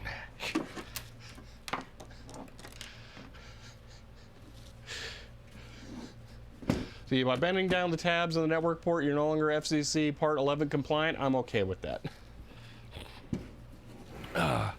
Go ahead and tell them if they want to come here and tell me to bend them back, I will. KDE just randomly died and no longer have a UI. Control Alt F2, which will take you to a new TTY. You won't be able to hear me for a moment. But then run login and then run Plasma Shell ampersand, and it'll probably restart it. I have had to do that in the past.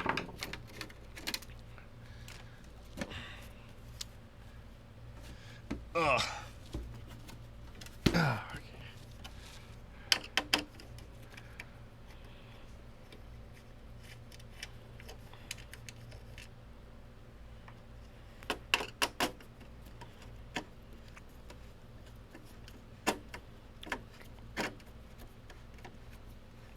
Probably replaced because WD turned off the cloud features at the beginning of the year, so now only usable as a local NAS.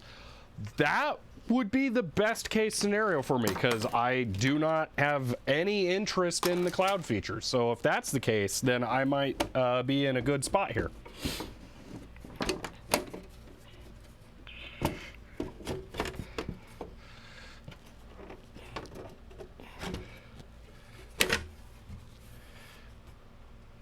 Oh, I thought that was a screw, but it's the super glue tube. Let's, I guess, have that bounce out of the trash can and land on the ground somewhere. Okay, that thing needs to go. So that's our objective here, is replace that.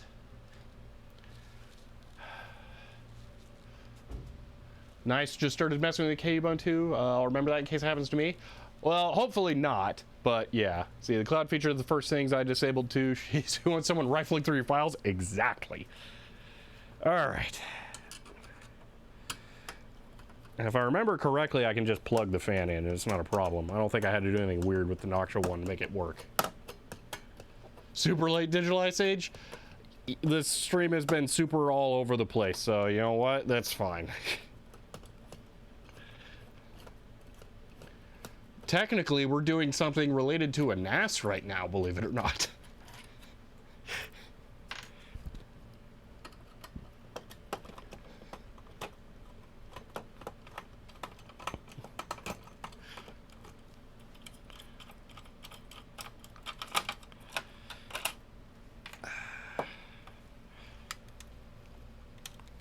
All right, negative is pin 1. Now that I can tell, Noctua fans have all black cables, so who wants to be able to see things and know what's going on? Oh, I guess they're not all black, but they're sheathed, so you really can't tell. Okay, try not spill all the weird little random bits in there. All right, so it's that, so probably just Yeah, I think all I did do was just plug it in and it works.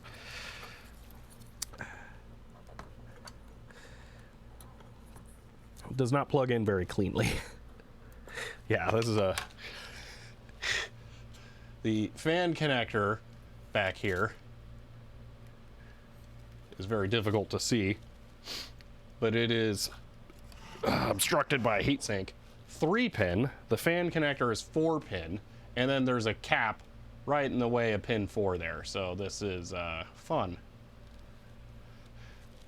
Nano Cat, hello. Since it's your first time chatting, do you think of whether or not I should keep using Cinnamon after upgrading MIT 21 or go back to XFCE? Use KDE. That's always my answer.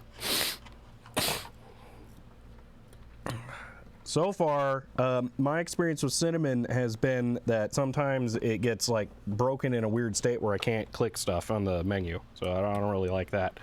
There we go. There's that. And XFCE, there's no real reason to use XFCE. Yeah. It's even if you think your system is low powered and you prefer lightweight DE, KDE does not use any more resources than XFCE. So 3-pin, 4-pin adapter, not in the box. That's 4 and 4. That's a splitter. That's 4. No. It doesn't matter. You don't need that anyway. I know you guys had like a religious war about fans in the chat a while ago, but it doesn't matter. See, if 32 gigs of RAM, you don't really care about resources, use KDE then. Yeah, Kubuntu, KDE Neon, pick your flavor. But yeah, I recommend KDE. All right, now let's get this thing connected.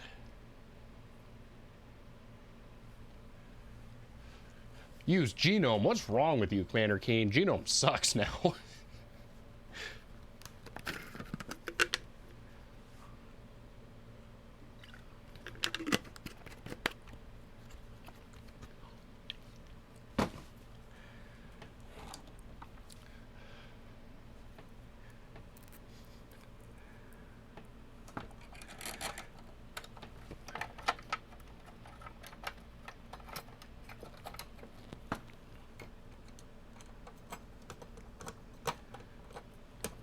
Gnomes are for punting.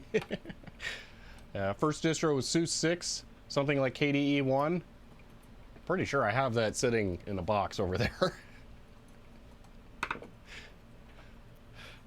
Oh, drop the screw. Oh, man.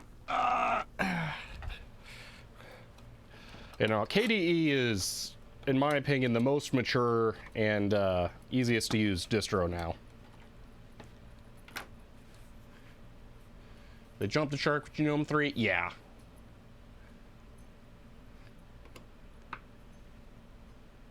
See, sometimes my Windows 98 installation doesn't properly read discs on the DVD. It always shows as audio CD. Oh, that's weird. DVD on 98 is like, it sort of works, so I don't really know.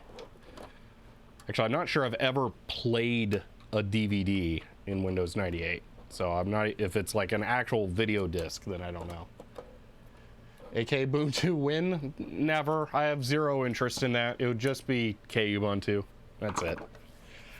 Okay, that's done.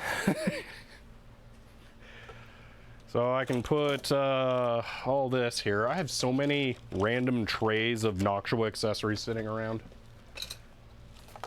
That caused a split, and devs hated to change Force Genome into Mate and Cinnamon. It was dumb. Yeah. It is a shame how much fragmentation there is in the Linux community.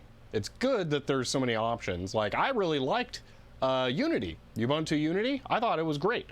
But they just decided, we're done with that now. So it died, and then Ubuntu started using Genome, and I said, no, thank you, and was able to switch to KDE. Are you still interested in iOS dev? Oh man, that was so long ago. No, I don't see any reason to do that now for me. So, I think the first distro was RHEL 3. Ooh, it's an actual video disk in the drive. It's a work print prototype. Harmonic voltage. All right. Yeah, I don't know. Again, I don't think I've ever actually played a DVD in Windows 98. At least not within the last decade, that's for sure. Main complaint with KDE is plasma. I mean, that is KDE. Do you have a problem with the current newest version of KDE?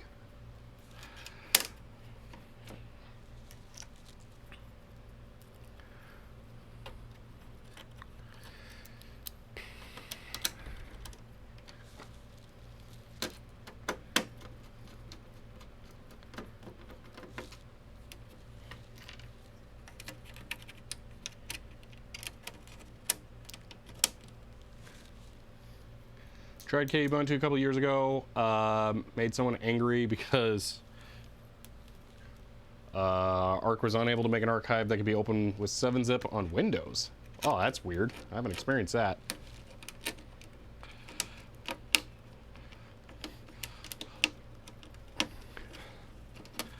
I don't usually manually call Arc for creating archives, though. I just right-click compress from the context menu, so I don't know. Or I just run a tar-c z f and do that.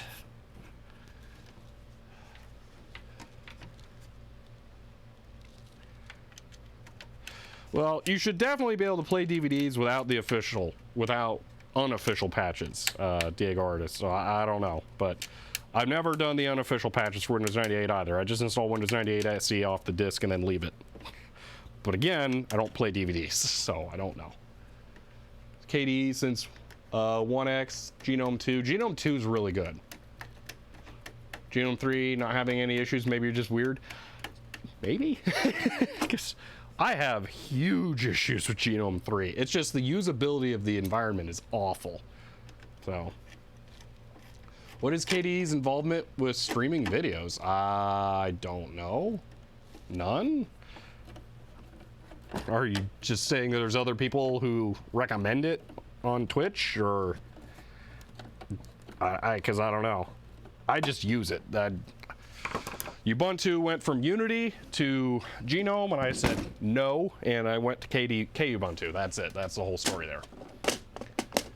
Violin, we're gonna do a NAS thing with hard drives, probably, maybe. I don't know. Today's stream's totally off the rails. Let me go put this motherboard somewhere. There's the way overpriced desktop card getting moved around. Let's get that out of here. I don't really have anywhere to put this motherboard because normally that kind of stuff goes in that other room, and instead I'm just going to put it on top of a box of other motherboards.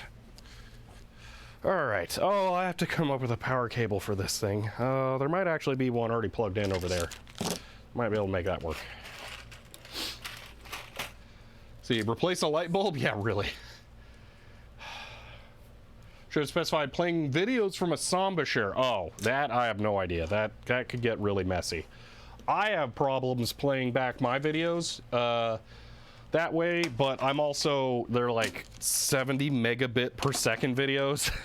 So that's a lot of data to try and cram through the network connection. Oh, yeah. How difficult is it moving RAID 5 from a NAS box to a better build? Possibly impossible, depending on how the thing, like I assume if I put the drives in this thing and set it up for RAID 5, which is what I will do, that I will never be able to migrate that to a computer. This just becomes a black box that I can access only over the network protocols. So yeah, I would assume that you're gonna have a problem like that. So, yeah, you got to go now, Joe? All right, see you later. All right, I'm gonna put this on the floor because it doesn't need to be up here. Let's see if I can find power cable. One of these probably is. That is it.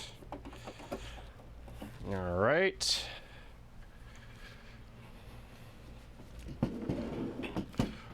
We are extremely close to powering up the NAS box.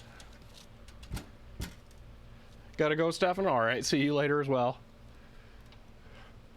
Want to turn Mac Pro into a file server? Well, you can move the data off of the drives and then do it, but yeah, I wouldn't assume you're going to be able to rebuild the drives on whatever system you want. See, unless it's soft rated and works on PC, probably no. Yeah, exactly.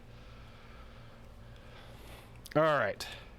So this thing turns on, and it's nice and quiet. I feel air moving, so all that's good. I probably should have turned it on before I did the stuff, but oh well. Guess I can actually just put this right there. Make my life nice and easy. I'm gonna use these because why not? Minus, positive, and then I will strip the wires back over here and then just clip to the bare wire. So I'm gonna do fun trick here. I'm gonna strip them in the middle. That way I can clip there.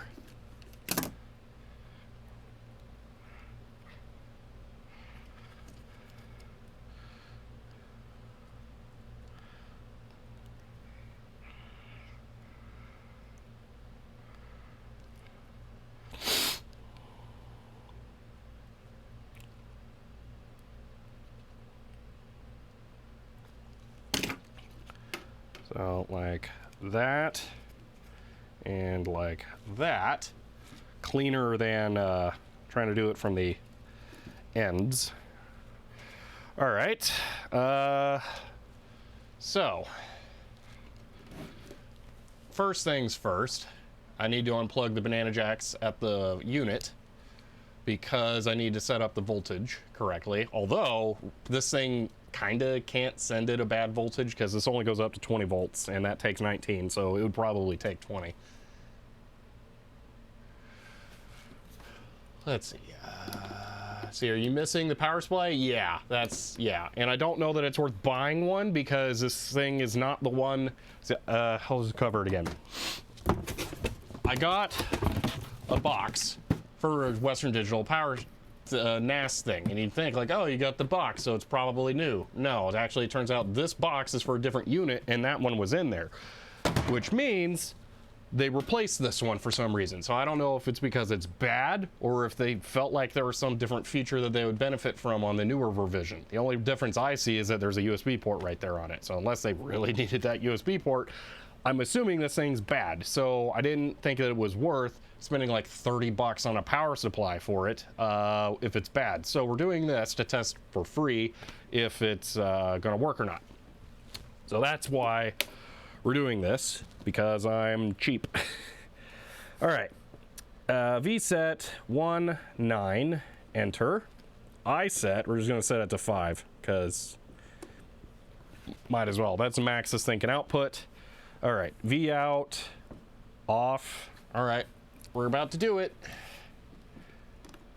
Ground, positive. We're gonna push that button. It's gonna send power. I assume this is gonna do something, and we'll see.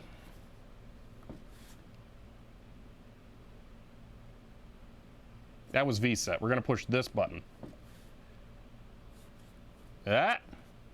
It worked. It's lighting up. I hear stuff, like really high-pitched sounds.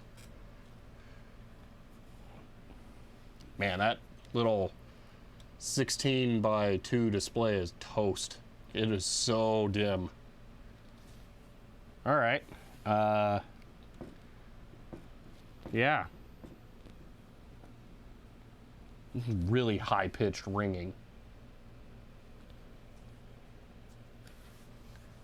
So he gets angry about only being one power supply plugged in. It's time to end. Yeah, really. So yeah, it just says welcome. And then it's not doing anything. The fan inside, as I slide off of my chair, is spinning. So there's that, but that probably doesn't require any logic. Still booting up. Wow, that is a long boot time.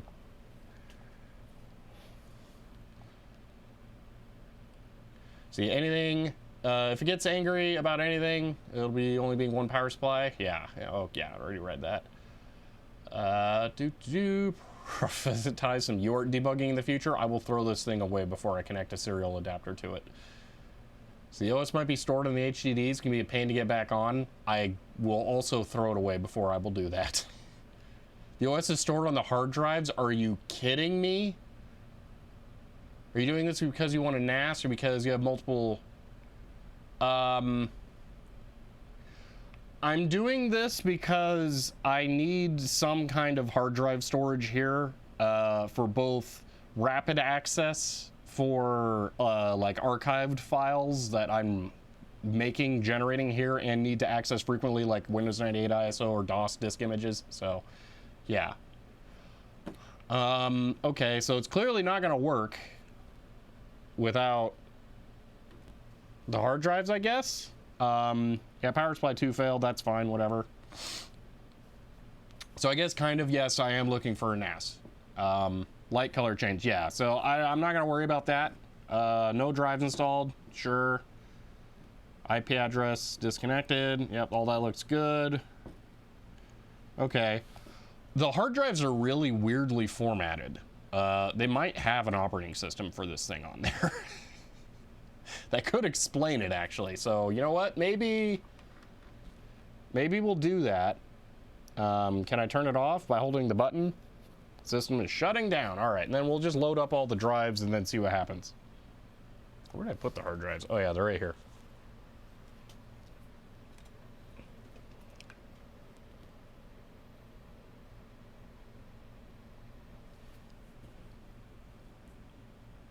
Wow, it's taking a long time to shut down for not having done anything. Add the Ethernet? I can do that. See, why not use the server you got? Because it has little tiny baby hard drives in it. They're all really small. It sounds like I might be able to get some larger capacity drives for it for cheap, $30 per terabyte. But I've got 12 terabytes sitting right here that will cost me nothing to throw in this box if this box works. They're 2.5-inch drives. What's the highest capacity disk you own? Single disk, 8 terabytes. And I have 4 of them in my server at home. Prop, just add drives, factory reset, follow the web UI wizard. Potentially. The thing is, these drives are all formatted weird, and I got them with this thing. So they might actually have the operating system on it. So that's why it's like I should probably try this.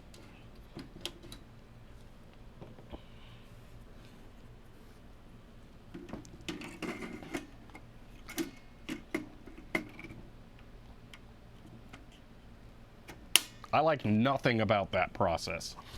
That, bleh, no.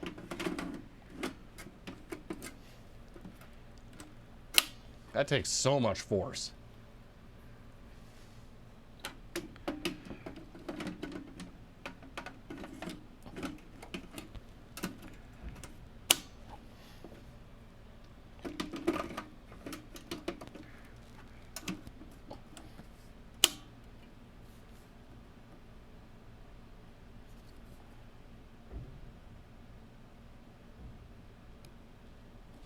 All right. DL560 G7 Condarsa. All right. The click does sound satisfying, but it takes so much force to get them in there. All right, so we're currently drawing 20 milliamps. So I'm going to turn it on, and I'm curious to see how much it actually pulls. Okay, we're at 400 milliamps right now while it's starting up.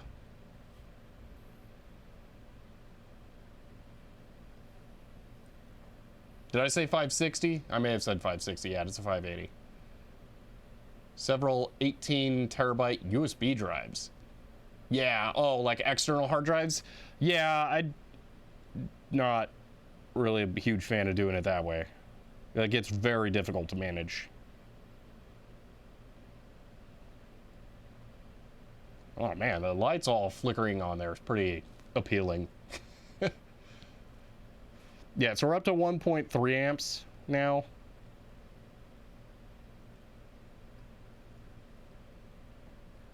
They're super slow, shingled, so only good for backups. Oh, yeah.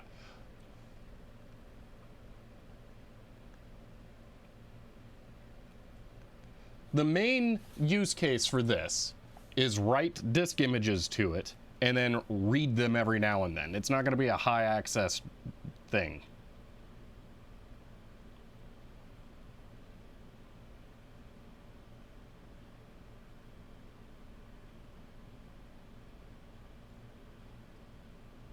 It's looking like I should probably go grab the laptop while it's doing this.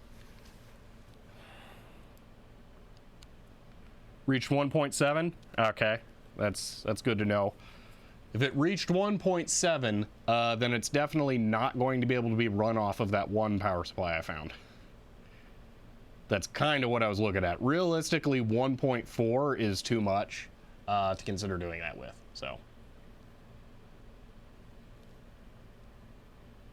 All right, I'm gonna go grab the laptop while it's doing whatever it's doing.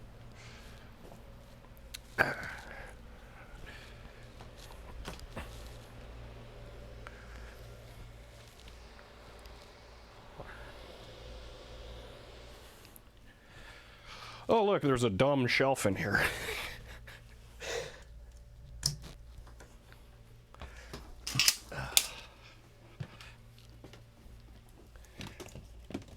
It smells like wood, but it's not that really nice wood smell. It's kind of like a cheap garbage wood smell.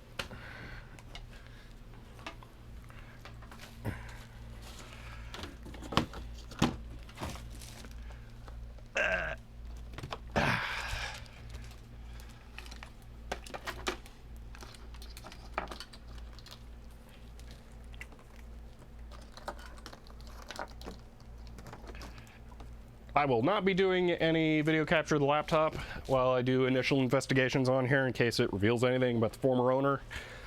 So it'll be a little bit before I can do any of that.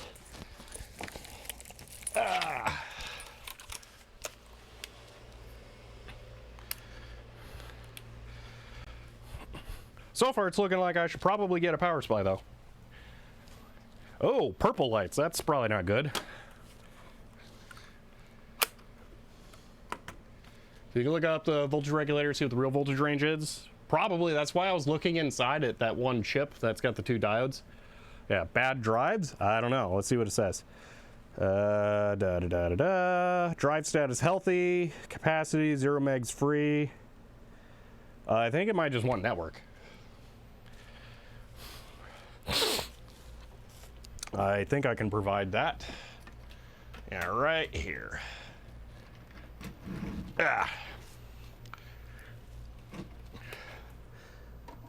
Yoink.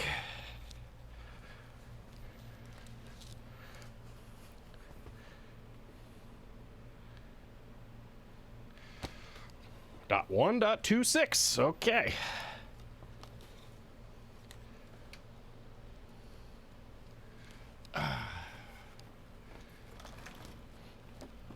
I assume it's probably got some kind of web GUI, so I'm just going to go to that on HTTP first.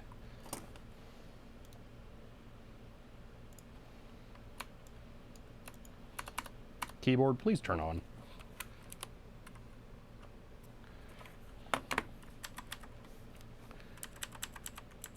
Yeah, purple lights are a little disconcerting there. I don't know why it would be showing that.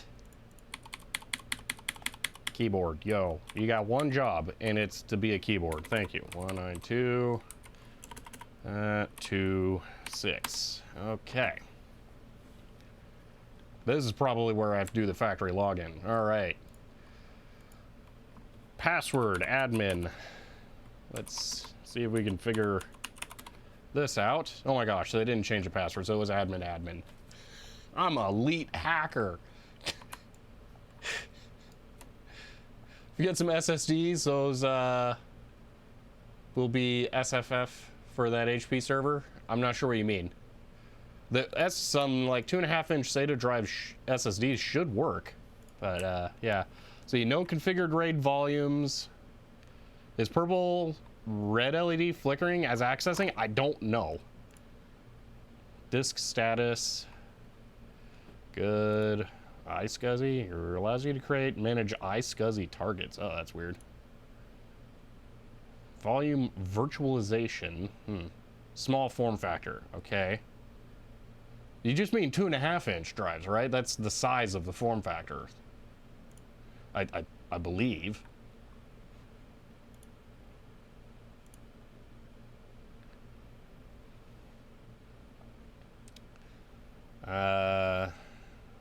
Okay, yeah, 2.5. Okay. So RAID. No configured volumes. Set up RAID mode. Wait, you can just do JBOD? Really? Wow, that's cool. Oh, okay, they're thicker? All right, well, yeah, those ones are like, they're super thick. Yeah, they're huge as far as thickness. All right, so we're gonna do... Oh, hold on here. Let me double check. Is there anything that is like, don't show this?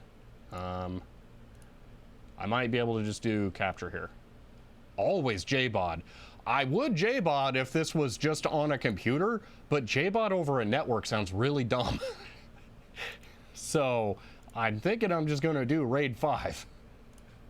Because I do not want to figure out how I'm gonna add a file system to 4 drives over a network.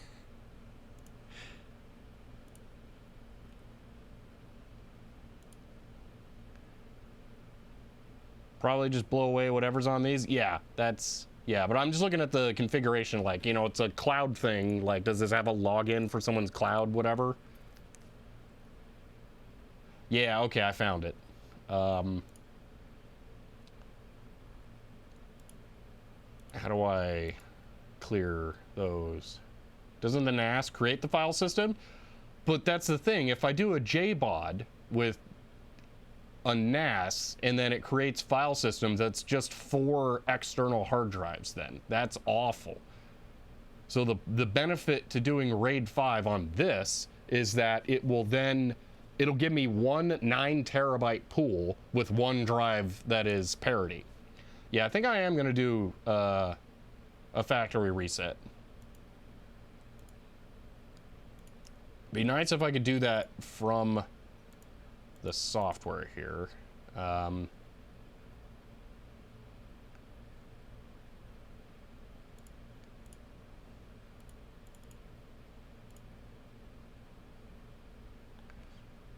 JBOD is a single disk made of all drives. How does that work? Is it that just RAID 0 then? Well, yeah, but I'm a cat. This is over a network. I agree. If this was like a controller in a computer, I agree. And then I would just install or put like a software RAID on it. But being over a network, it's super weird.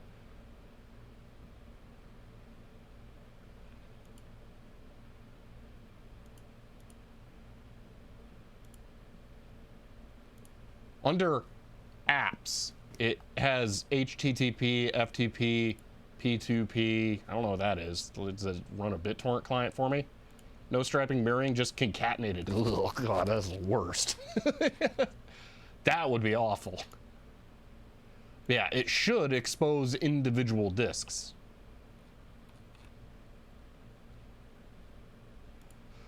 All right, I don't see a way of doing a reset from here. Help. Search reset. No, I'm not seeing anything.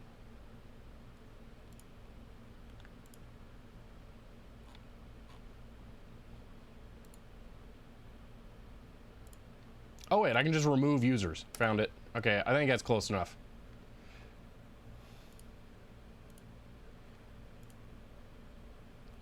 All right, I think I'm gonna be good. I'm gonna try and do video capture here, because I think I can just show you guys now. The risk of data exposure has been averted.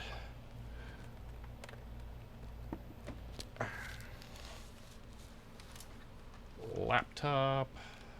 All right, and capture. Okay, so all the user. Oh, then I immediately screwed it up. Hold on.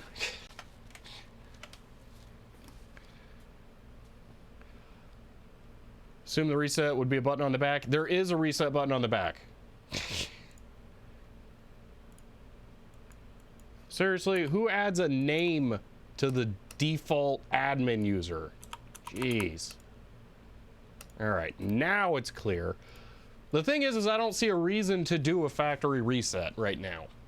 It seems happy. Here's a link to the user manual. All right, I appreciate that. I will open that in a new tab here, just in case. But also, hello, Foxy Doit, or Foxy Idiot. I'm not sure how you want that pronounced, but hello since first time chatting. Yeah, oof, Commander Keen, oof. That was annoying. All right, that'll work for visual. Okay, so here we go. So what I'm thinking, storage, raid, setup raid mode, all right, JBOD, select configure storage mode. What is this? Next, how does this work? How to reset? But it's just like, oh no, is it doing it? Oh, that's bad. I didn't want to actually do it.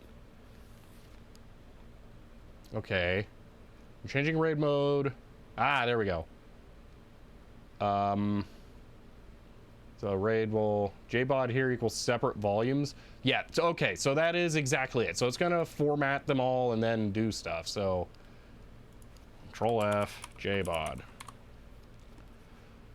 Use one or more drive not in RAID configuration managers as separate logical volumes. Oh yeah, that's awful. Back. No, I definitely don't want that. We're gonna RAID 5.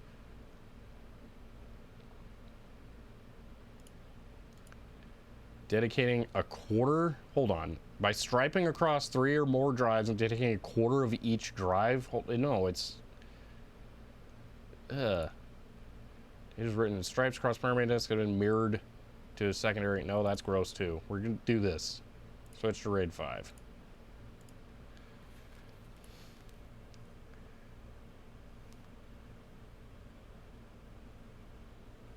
Yeah, so we're doing that. Let's look at the factory reset. It's just a button on the back. It's right next to the power inputs, I know.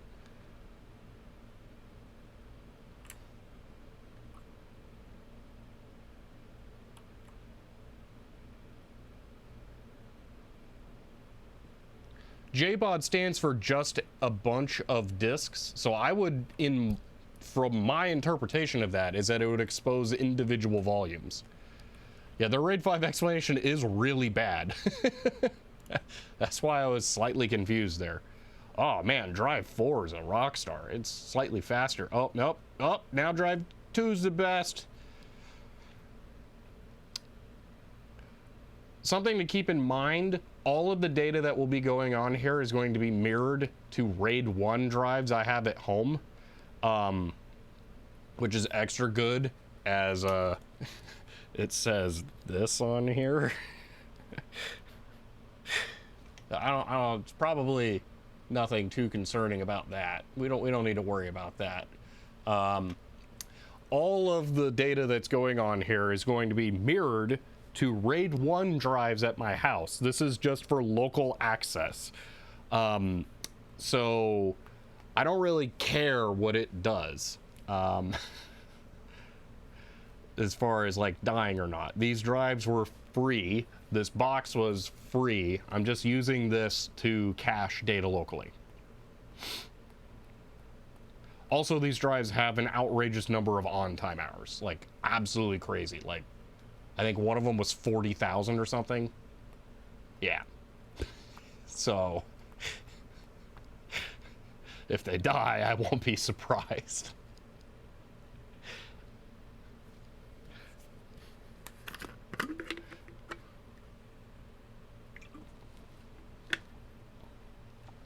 Oh, drive 3 and 4 are bad. Okay. Wait, will it not continue if they're bad? No, let me use them. They're fine. I didn't have any bad sectors on any of them. Maxerd Rave has PETA drives are reporting 90,000 hours. Wow.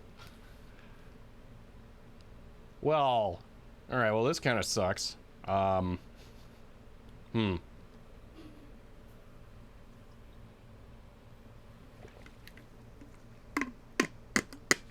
All right.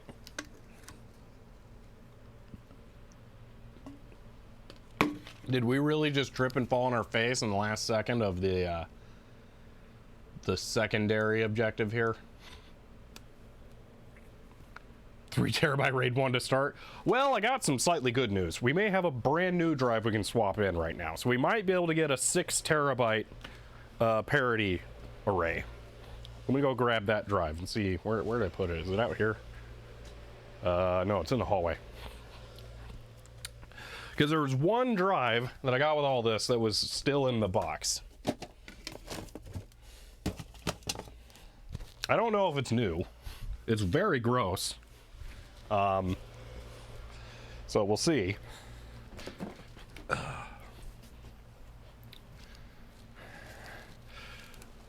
Good start. Let's see. It come from ZFS where JBot is just concatenated disks. Oh, okay. Well, that explains that. Not that that's like a bad interpretation, but that does explain your read of it.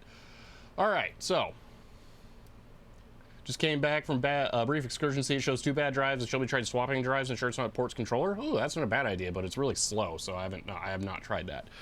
We can do kind of that though. All right, so here's an extra drive, and it's in super awesome condition. That with the water damage and the crinkliness, and yeah, I'm sure this works great in here. So we're gonna pull this drive out and put in place.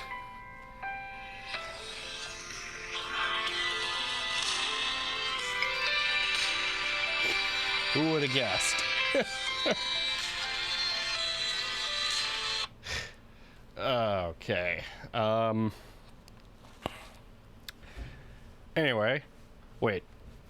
Western Digital's tagline just absolutely? What does that even mean? How does that convey anything? Also, I like how it's NAS storage for 1 to 5 bays, because that's the only thing that you're gonna do. All right, so here's a drive. There is a manual in there. Oh, it's not even moldy. Wow. So this thing's in really good shape. All right. So here's the drive. It's not bad. A little, what's that? Is that dust? I don't know what that is. It looks okay. I could plug it into the stream computer and see how many on-time hours. The 1 to 5 bays is important, actually. Really? It's absolutely toast. Ah, that looks fine. Look, the foam under there is the original color and everything. It's got to be good. Or this one was already bad and swapped out. It will fail, absolutely. Oh, I'm pretty sure. Also, hello, Dracnet, since your first time chatting. More drives creates harmonics that can harm the drives. Oh, wow, that's hilarious. Better than absolutely, probably. Okay, yeah. Probably being their slogan would be worse. Let's replace drive 4. Boop. So, ooh, that's still spinning. That makes sense. It's probably gonna get cranky about me doing this while it's on, isn't it? There we go. System is busy. Please wait until the system LEDs turn solid blue before inserting another drive. Might as well do drive 3 as well. Now I'm gonna let it redo the check just because, for giggles, why not? It supports hot swap? Okay, cool. I think I saw somewhere in this thing as well where you can see smart data, so we'll see if we can like pull an on time from that thing. Drive 4 smart failure. That might be the existing error though. I think it's still got to recheck it.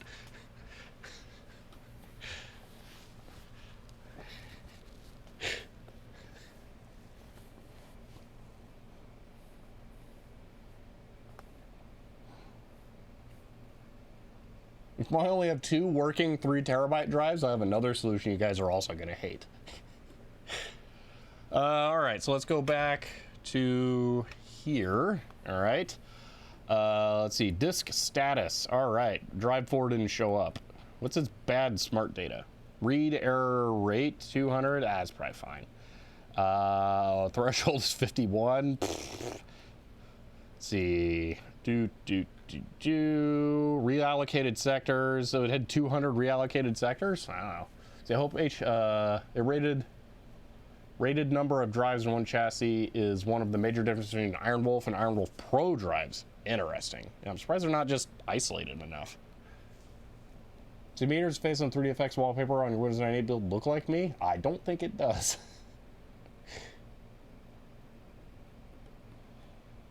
Hopes. Oh, yeah. Hopes Toshiba's HD division doesn't croak. Having variety ensures different bathtub curves when buying bulk for raids. Yeah, that is a good use case. So, yeah, I didn't think it was that bad, Xbox TV. Yeah, interpreting smart data can be tricky, for sure. Oh, that drive's LED is blue, not red. Oh, now it's red. And it blinked drive 4 smart failure a whole bunch.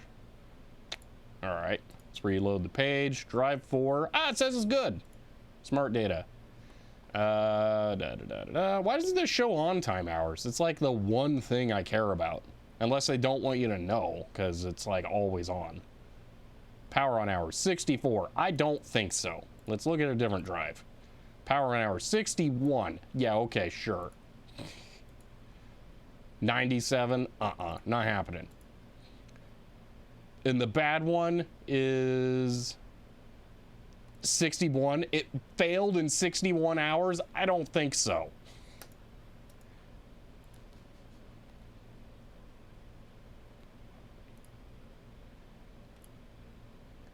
All right, I'm gonna try it again. Have it redo its disk test. See what happens. Maybe it rolled over. That could be it. That's measured in months. Yeah, really?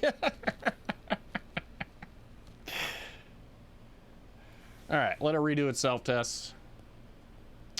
Doing DD Rescue now on a 3 terabyte drive that failed at 41,000 hours. Yeah, that seems about right. Not 61. Okay.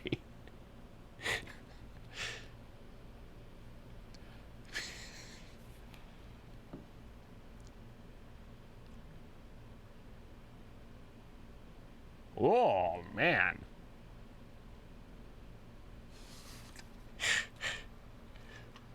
This is interesting. I wish I could look at that other drive I just pulled out right now.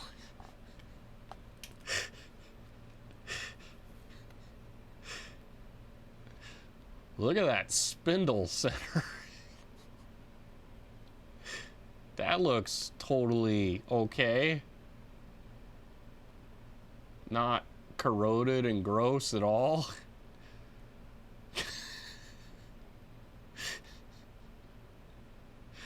So maybe now's the time to remind everyone that these hard drives are a barn find with the IMSI and CompuPro.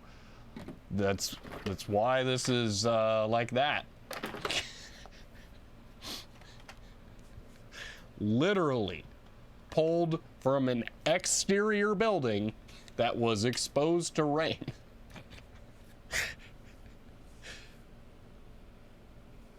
I will admit, I've never looked at the center thing like that before, so I don't know if it should look like that or not.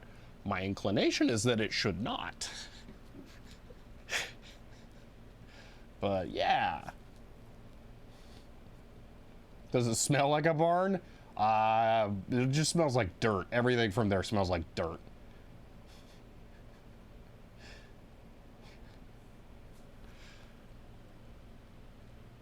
Drive 3 tested is good this time. Boom! We can continue. What's it taste like? I'm sure it tastes like dirt too. So all right, we can continue on here. See, this drive's just got cooties and the other drive didn't like it. That's what happened there. All right, volume 1, we're gonna use all those. I'm gonna keep asking you until you taste something, you know? Let me taste something I can control. Here, I don't know. That tastes like rubber and dirt, kinda. What is it? Oh yeah, it is actually really dirty. That would explain the dirt taste. Fenwolf, hello, this is your first time chatting. Very earthy metal, yeah. Okay, so that'll be 9 terabytes, perfect. All right. Got an OCD patch? Excellent. Those are the best. Any more sandwiches today? There was supposed to be, but I realized right before the stream started that I left it at home. So I didn't have a lunch today. See, this allows you to rebuild the RAID if becomes corrupted. Enable auto rebuild to automatically rebuild the array once the disk is recognized. Yeah, I think I'm going to turn that off because I think that third drive is going to surprise me. So let's go ahead and do this. Let's need to choose which volumes you want to encrypt. Oh my gosh, do not encrypt. All right, man, there's a lot of stuff we got to do. Volume 1, can I change that? Back. Can I rename it? I probably rename it later, huh? Auto rebuild has never done anything but give me more headaches. All right, yeah, it seems like it would. Switch to RAID 5, reformat the drives, all data will be erased. Yep, there's no data on them. So I've had some non-NAS drives temporarily drop from the array, come back, and then it tries to rebuild. Blah.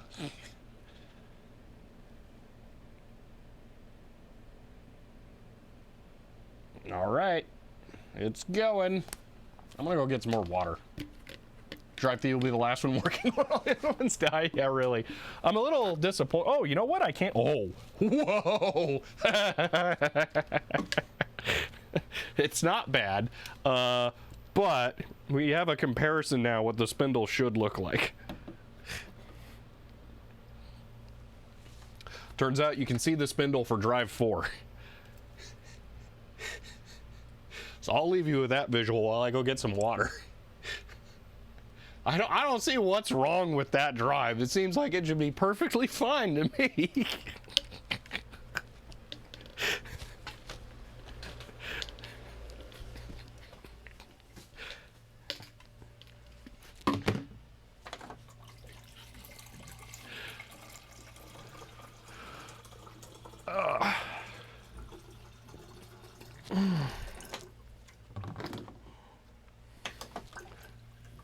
I think it's my third one of these this stream. I'm still drinking a lot of water.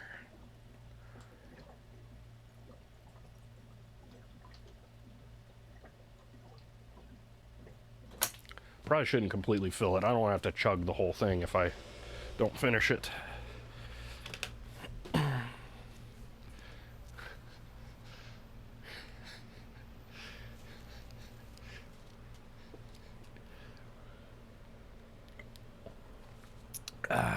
Oh yeah, that's definitely a good indication of how healthy these are.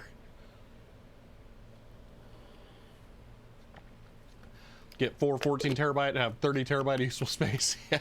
Smart data sounds like it means 258 days. Yeah. All right, let's get that out of there. I wonder how far into the drive that grossness is seeped. All right, we're waiting for it to format now, which is probably going to take forever. So, yeah. Fun. I guess I can add a power supply to my wish list now for this thing. But looks like it's probably going to work. Drives might be another problem later, but I can at least get a power supply picked out. So does that drive slosh when you shake it? No. It's fluid filled for, you know, protection of some kind. Let's see, WD. Oh, wait, I didn't mean to have that up. Let's do this. And you can see blinky blinks there. Whee! Oh man, it was out of focus. It looks like the police are trying to arrest my hard drive. There we go. Drive teardown stream. Theoretically, I could. I'm not totally convinced that it's dead yet. I know that sounds idiotic, but I'm kind of curious what I can do with it as is, so let's not do that yet.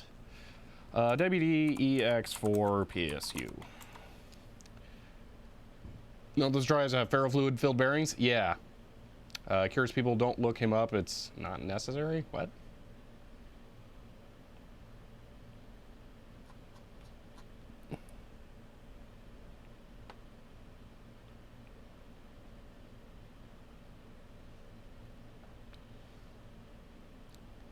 See, those are not a bad price. What, the power supply? Or the 14 terabyte drives? $200. Ah, wow. Yeah, that is not a bad price. for not even weird dumb hard drives. Huh.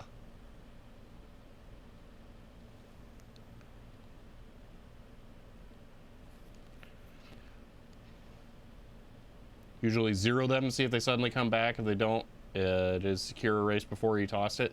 Yeah. Oh, it's a 4% formatting, so it's actually starting to make progress now. Why are there 12 gigabit per second hard drives? Is there a SATA 4 now? Oh man, that cough was a floodgate.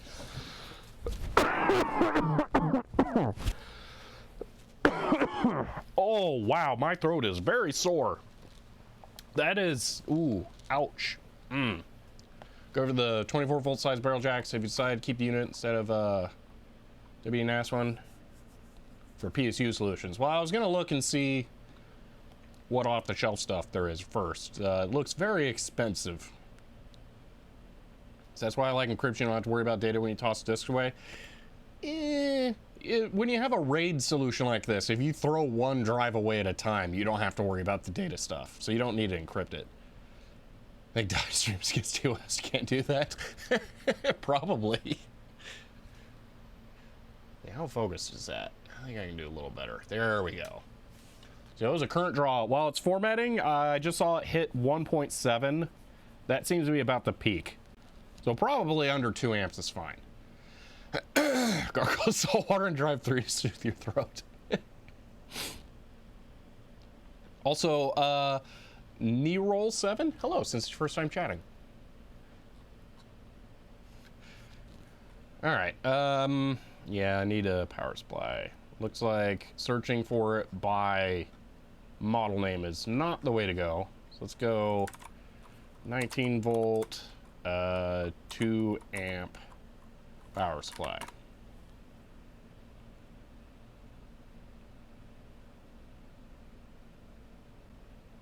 This power supply says that it is both 5.5 by 2.1 and 2.5 millimeter. Yeah. Hey, what is the jack like? Does the Tel laptop plug fit into it? No.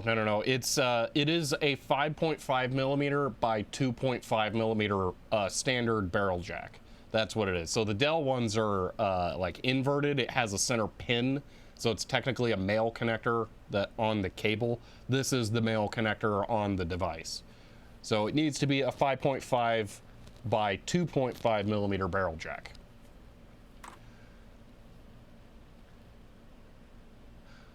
G-pin, that would make sense if it's the USB 3 ports that are doing it. Yeah. It sure is quiet. Guessing the phone isn't powered on. No, the phone, I think the phone's powered. Yeah, no one's called in a while. Let's see, Western Digital power adapter. Yeah, but that one's $40. That's insane. I was seeing if there's a cheaper just 19 volt 2 amp power supply, because I don't think we're going to need more than 2 amps. It doesn't seem like it. I can see what a 3 amp power supply costs. Jeepin247 said, "Did you miss me?" Jeepin2. Really old Dells like the Mini 10. Oh man, you have no idea how much I don't think a Mini 10 is old. It's at 24%, by the way. No, the really old ones, I don't have a Dell that is newer than I think a Pentium 4. I think that, yeah, the newest one I know I have still uses the male pin center power connector. So, yeah.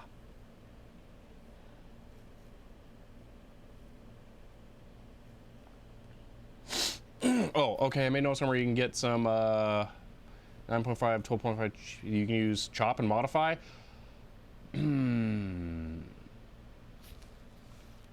Maybe. Let me see. 5.5 by 2.5 millimeter barrel jack. I mean, I could just hardwire it.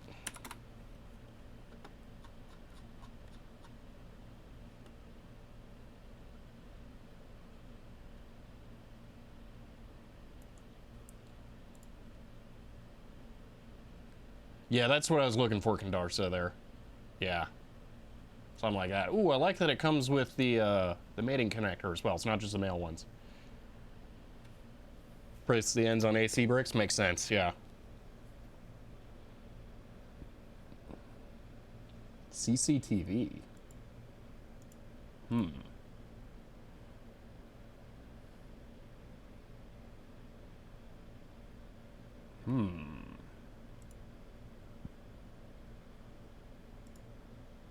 One moment. I got a big old box full of CCTV stuff out here I keep meaning to utilize. I don't know if it's got weird power connectors in it. Those look like standard. Yeah, I don't think that's 2.5.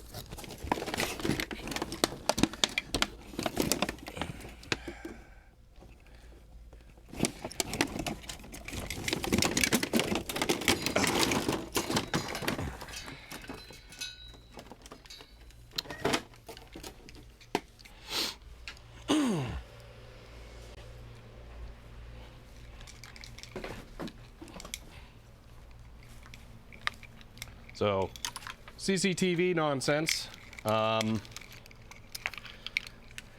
did I have a power connector out here? Where's that? Yeah, that.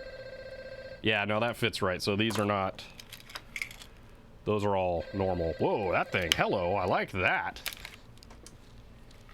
The Ghost Artist said still trying to install some games into my Windows 98 machine, even if the DVD drive isn't reading discs properly, cause I have a creative CD-ROM drive. Whilst I'm doing this, I have to go to the wing that was made entirely of CRT monitors and pick up 15 acres of broken glass by myself. The Ghost Artist. Not sure what that's going on there. Hopefully you don't have that many broken monitors. These might be 2.5.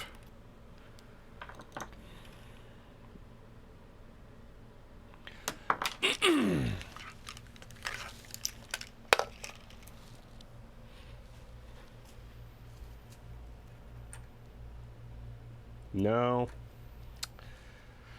Is there a bigger standard? Because these almost seem like they're slightly larger, and like 0.4 millimeters is not a lot. Yeah, these seem like they're physically bigger when I get looking at them. This is the standard 2.1. This is from a bunch of security stuff, and I really feel like the security one is slightly larger diameter, and that still doesn't plug in. So I'm wondering if it could be like 5.5 millimeter by 3 millimeter.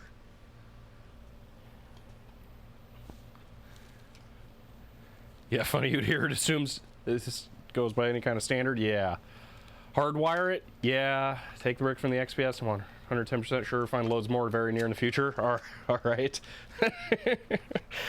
I can do that. Yeah.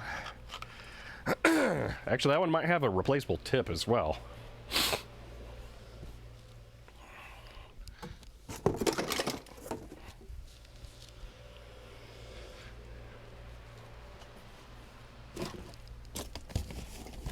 Oh no, that's fixed tip. Yeah, so that is, oh, it's an actual Dell power supply. I didn't realize that. Thought it was universal. So that is 19.5 by 6.7. Yeah.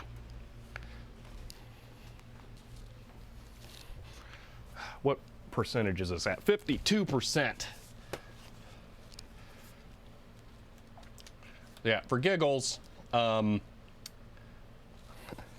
this is what the power supply Dogface is referring to.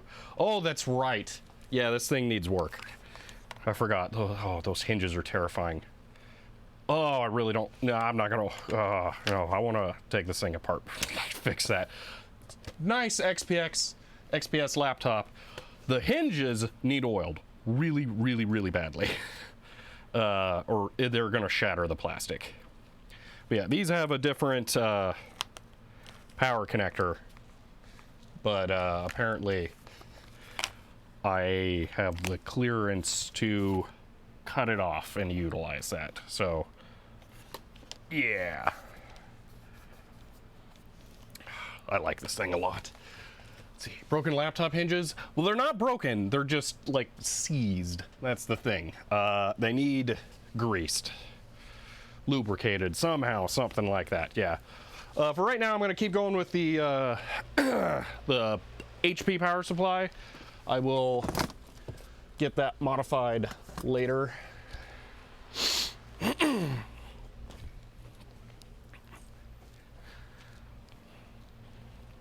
Still just waiting for this to format. It's at 60% now.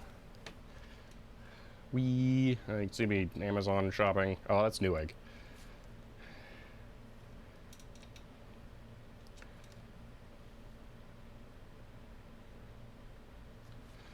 VR near the power jacks. Did you get a good shot of it? VR. Fox81 said, hello, this is Twitch legal support. We regret to inform you that perishing while streaming is against our terms of service. If you are concerned you may perish, please discontinue your stream. Thank you, and have a great day. That VR near the power jacks, did you get a good shot of it? I don't know what the VR is. Voltage regulator. Oh, no, it wasn't a voltage regulator. It was a weird double diode thing. That's the thing. It was two diodes pointed to each other to do the fallback power supply. So I don't actually know. I couldn't identify the voltage regulator in there. That's what I was trying to find. There was something labeled e-tron, but that was it. So I don't remember what the full name was. It wasn't just e-tron, but yeah, it was something like that. Solder new 2.1 sockets on the NAS. That is an option. I would have to match the pin out. That part really sucks. Darsa, I'm gonna call that diode package weird. I'm just gonna do it. I don't care how standard it is weird to just have like a SOT TO3 or whatever that is, that's just diodes. It's weird.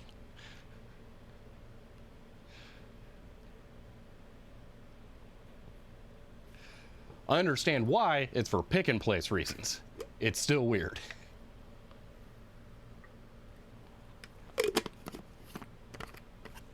Would just replace the DC jack.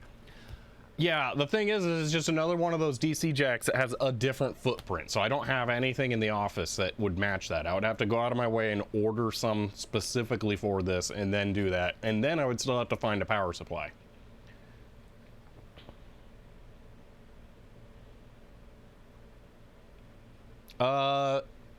What is actually going on is the LCD on the display. If I turn it up, you'll be able to see it. It's two things. It's a... Here, one moment.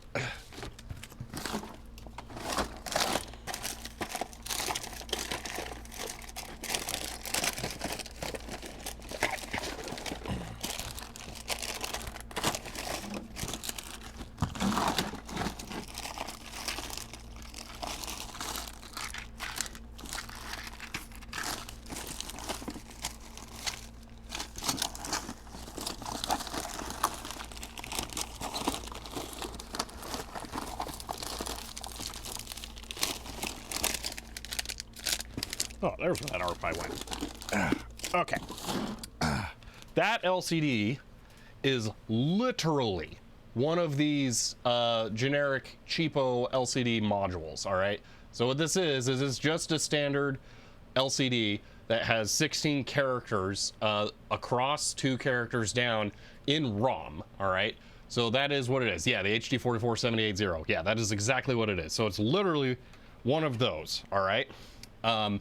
And the polarity or the polarization on these is kind of garbage, and they're really not that easy to see to begin with. This one is clearly very tired, or the backlight is set to be low because it's blue, and that would be infuriating to have be bright all the time. So that one, it's probably just difficult to see in general, but it's not that anything needs to be replaced. It's fine. I can see it in person. It's hard to see, but it is there, and I don't think making it brighter would be the way to go. So it's fine. It's just garbage. It's super cheap, nonsense. Yeah, these are like $4 at most, and on like Amazon. Probably in China, you'd have to like step around them on the street because there's so many of them that they're just littered everywhere. Yeah, it's probably always been like that. Yeah. Oh, that one's fancy. They have the module mounted to a dedicated PCB, and then they have the blobs modified specifically for it. So these buttons are actually on the same PCB as the LCD. I am very surprised as they bothered to do that. But it's super expensive. Yeah, as much as that, $1 more, like, exactly. Yeah, if you bought them on Amazon, they're $4, I bet. But on eBay, you could get like 10 of them for a nickel. Yeah, look up LCM 1602. You'll probably find a bunch of them. Liquid crystal module. If your keyboard works, unlike mine.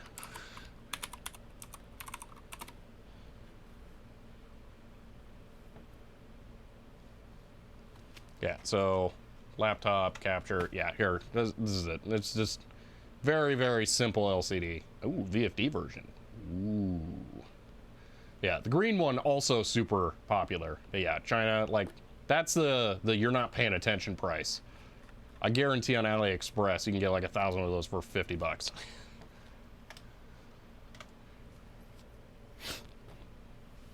see, found this, simply bought universal laptop power supply from eBay. Ooh, yeah.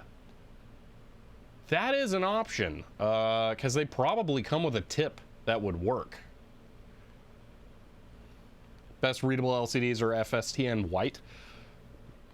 That might be what this is. I don't find this one to be particularly readable. Love the VFD ones. Ooh, I have an amber OLED one. Ooh, that's fancy. It's at 88%, by the way.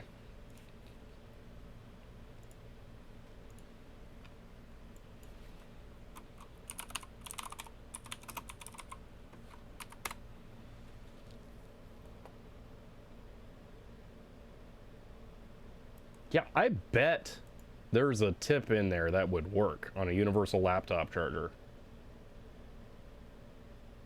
Yeah, there's like 30 different barrel jack ones in there. Ooh, and a square one. Hello. That square one's probably for Lenovo, though. Can you make a CRT out of camcorder viewfinders? Yes, they are just composite video. It is possible. Dr. Hugh, thank you for the gifted sub.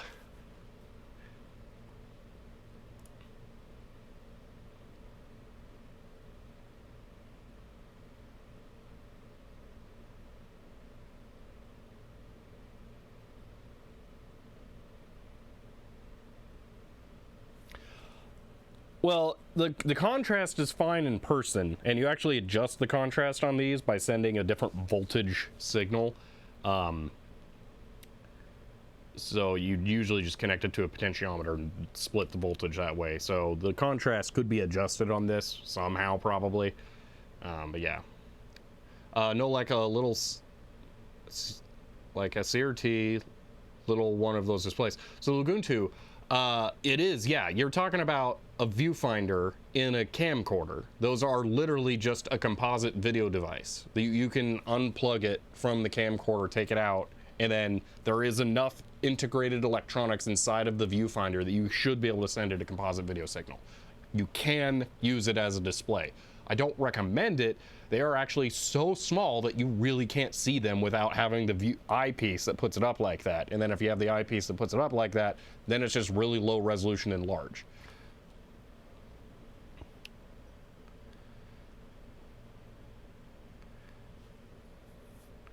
LGR did a video like that once? Yeah, he did do that, yeah. But there's a bunch of people who've done it. Apparently there's a newer one, a VATN, interesting, haven't heard of that.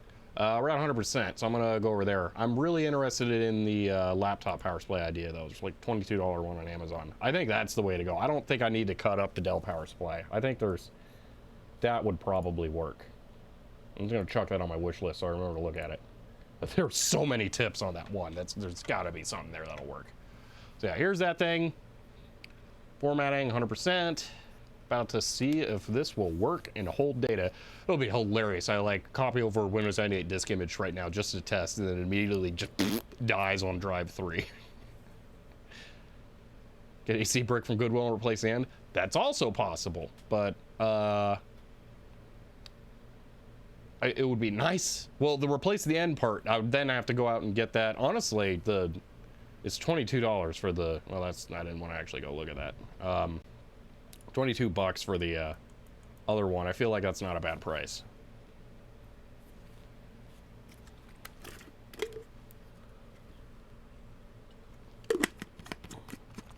Uh-oh.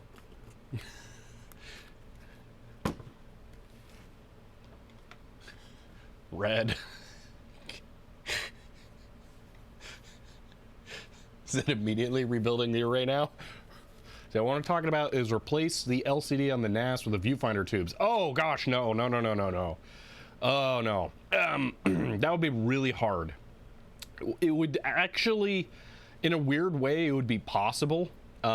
Because what you would have to do is use a parallel to serial converter, because I don't see one on the back of the LCD, so it's actually parallel still.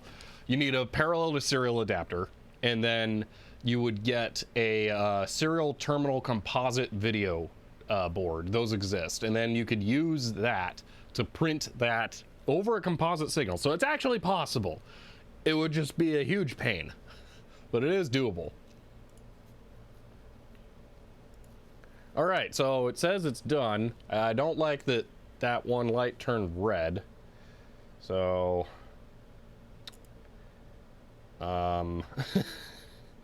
verifying RAID parity. You just made it. There's no data. Why? Ah. Xbox TV, I have some of them in my bin down there for these LCDs, so you can just control them over I2C. Yeah. It would specifically need to be RS-232 though, to work with the serial board like I'm talking about. Let's see, I do something similar as part of my job, read data from undocumented LCD panels, decode it and re-render on new LCD TFT panels, interesting stuff. That is kind of cool.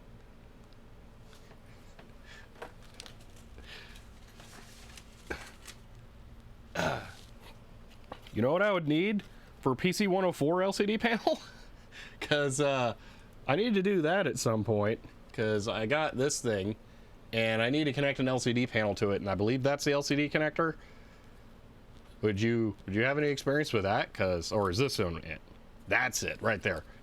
Yeah, no, yeah, LCD connection. Because like I need to, you can't see squat because focus, there we go. Yeah, it's like IDE sized, like, are there just like off the shelf drop-in things I can get for that? Because that would be super cool. I want it to be 7-inch and well, yeah, it's about 7-inch and easy to power, which probably won't be too hard. See, it'd be very high resolution, like with similar aspect ratio, probably something like 2560 by 480. Whoa. No, probably not. Dang. I have, I think, 3 or 4 panel model numbers that are compatible with that. But yeah. How many pins is that LCD header? It's like 40-ish. I think it might actually be 40. At some point, we found the manual to that thing. And it had panels that were listed as compatible. All of them were horrible. So it's like 640 by 480 only over that. But it's so many signal connectors that I don't know how I would adapt it to another one at the moment. I have LCD panels of 40 pins and they're all different. Yeah, that's what I was afraid of. I did find some of the panels on eBay, but they're huge. They're like 10 inches, and I need it to be much smaller. Like if it's, and those are 4x3. If it's going to be 4x3, it probably needs to be like a 4.5-inch display. And I really hope it's not 4x3, but it probably will be.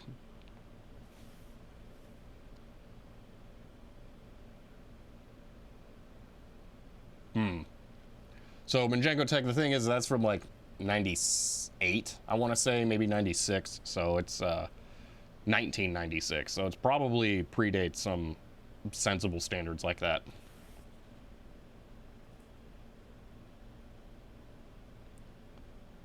Oh, that is so weird, Xbox TV. So I'm hoping this one's color. Well, I need color. It has to be color to do what I want. If it's not, then I'm gonna have to get a panel and split the VGA connection, which is possible. It's just bleh. I mentioned it before. I want to make it a portable handheld DOS computer. It's a 46DX100 on there. It's awesome. I want a portable. I want a Steam Deck 96. That's what I want. The rate is probably already usable, even though it's verifying. Oh, really? All right.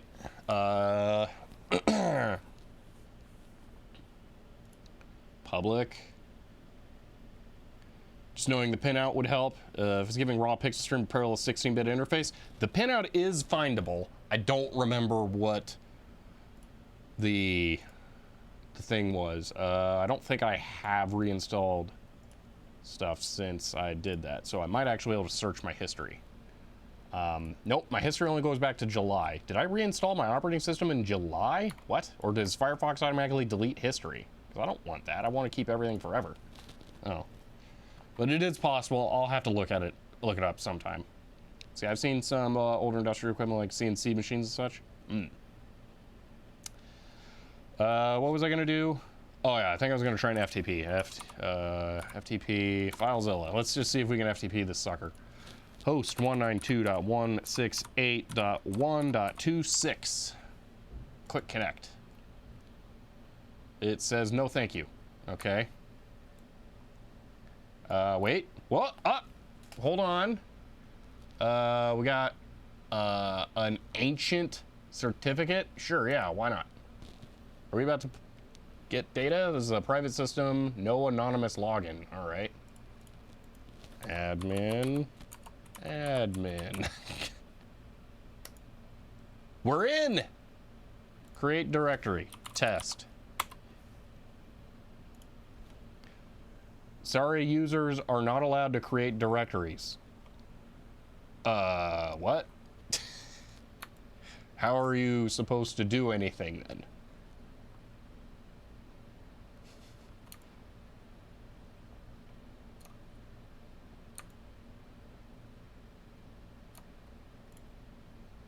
That's all in settings?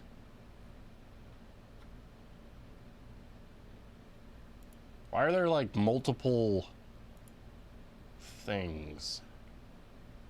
Media servicing? Anonymous chair, thank you for the 100 bits. It says FTP access off on here, so that's weird. A NAS for deities only, yeah, really. Check if there's a share that can write to. Check if FTP. Yeah, FTP access is off, but how did it like work? Anonymous, read, write, apply. All right, no one hacked my NAS. Let's see. Configure FTP.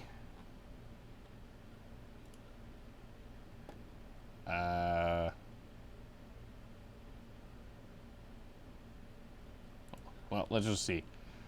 Share description, okay. Public, storage, RAID, verifying RAID parity, yeah, whatever. Disk status. It says drive 3 is bad. Okay, cool.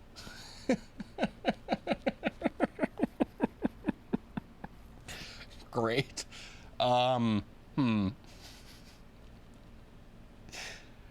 Awesome.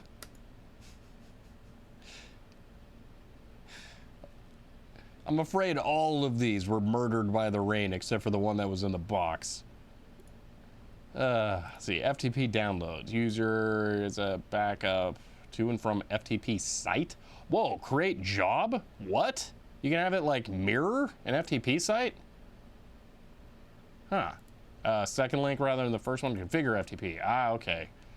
Network services, hold on, what? Settings? I didn't even see the settings page. Oh my gosh, you gotta click that a whole bunch of times? Oh my gosh, I probably couldn't have done like a factory reset from here. Ah, man.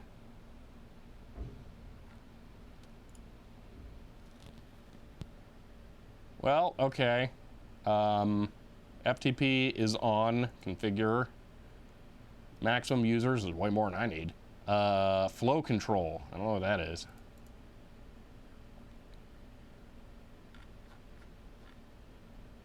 FTP settings, okay. Flow control.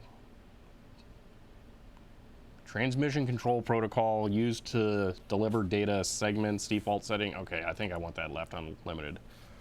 That all looks fine. Next, passive mode. I don't know what passive mode is. Customize.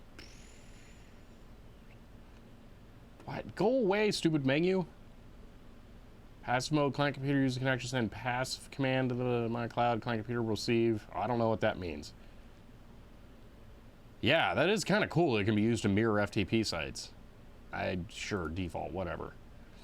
Unicode. Okay, I probably want DOS. MS-DOS, yeah.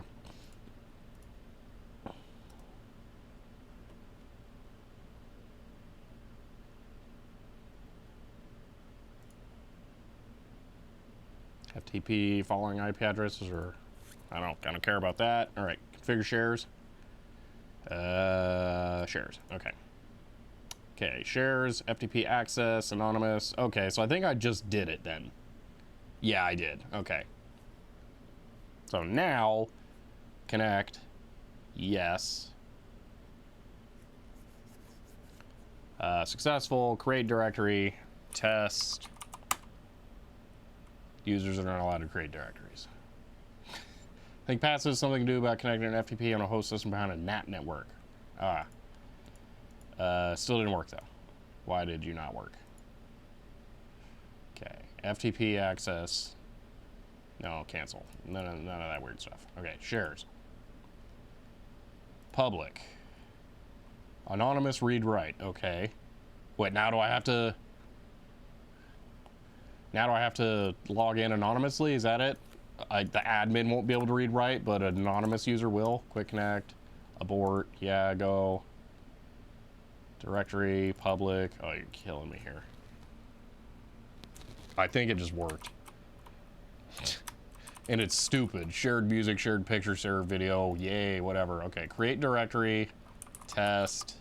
Okay. Boom, it worked. Excellent. All right. We're in. Permission to be sections for individual users. Yeah, it might not want you logging in as admin, I think, is what it is. Because it won't let me do anything there. I might need to make a user that is a not stupid user. Just found out I'm getting gigabit symmetrical fiber. Whoa. It's not Google, is it, right? I've heard some rumors that they're like trying. Or did Gigablast actually come through for the first time ever? Wow. Ah, okay. Cool. Yeah, that's excellent. I'm super envious. Link color 3. Video of 3 color? Oh, that was blue, orange, white. Okay, that is cool. All right. So, what we've determined here, we've got drives. Some of them, are maybe not so great. We've been able to set up data. This thing works. So I'm a power supply away from this thing being usable. On benefit of Western Canada 2 gigabit symmetrical fiber lines available. Yeah. Your ISP provides symmetrical gigabit fiber. I am envious. All right. I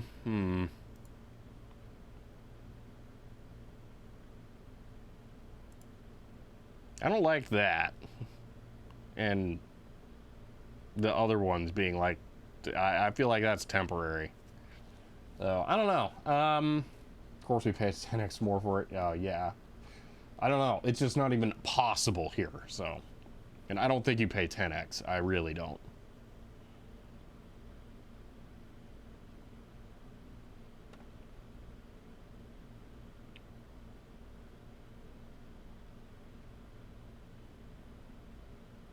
Well, Paul Guy, we're talking symmetrical, which means up as well. So maybe you just need to set the FTP to anonymous none, so it lets you change user permissions. Oh, I bet it is that they don't want you logging in with the admin user to connect to your FTP stuff. So I bet they force you to make a user. So I bet if I figure out wherever users are here and just make one. Username, AKPKUKU, first name, no, last name. Actually, doesn't have an asterisk, it doesn't need it. Password, and we're just gonna do password for the moment. Confirm password, no. Apply. So I bet now it will let me configure it for that. I bet they just really don't want you logging in with admin.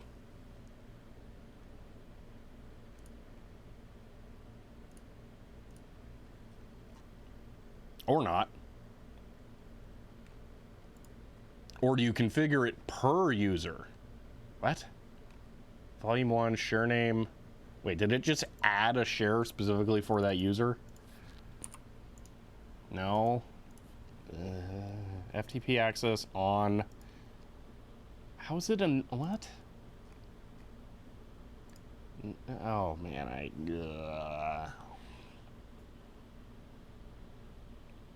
because public is a default folder. Maybe.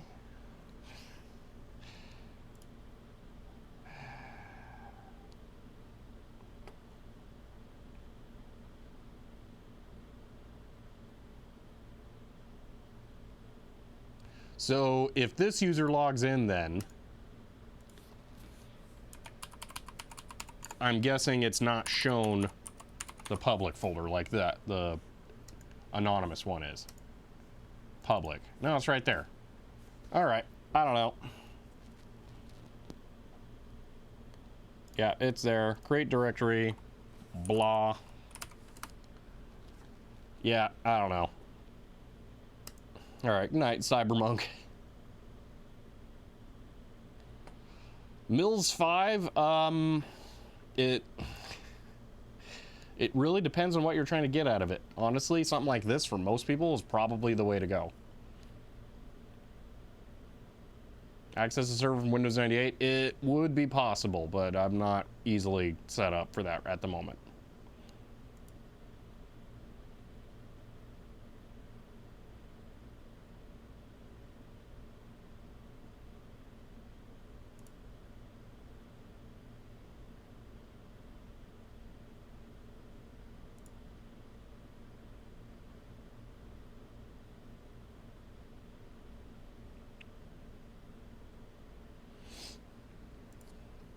Yeah, it was disabled, but it saw the public one too. That's, yeah, you know what? You might be right. Let's anonymous none, apply.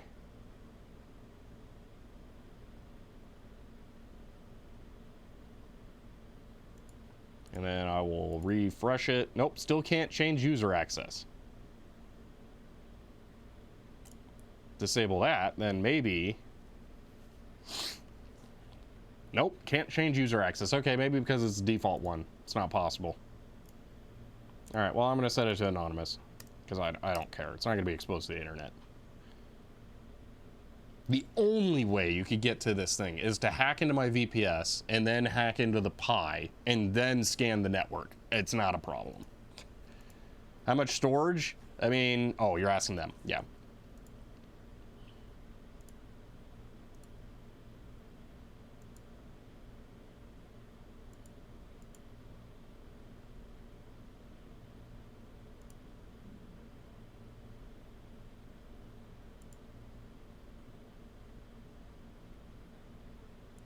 Why not use the personal folder instead of public? Because I don't really care. I'm just going to use the public folder. It does not matter to me. Or make a new custom one for file upload. No, I want it as like a folder where data goes. So that's what I'm going to do. The hacker knew the password they'd get in the server. It's password. Password is the password. But the thing is, getting access to this is a really big problem. Which Lotus Smurfs is on the discs? Yeah, really. What does the internal drive hydrometer say? Well, I think we've reached the point where we can do everything we can do. Because there's nothing else really here. at this point, other than trying to pull the drive and force it to restart and see if it like shows up as good this time. And the cloud is definitely turned off, by the way. Otherwise, it punches a hole in your firewall. Greets world in port 80.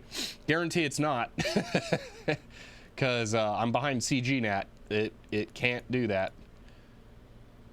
Let's see, network. Do.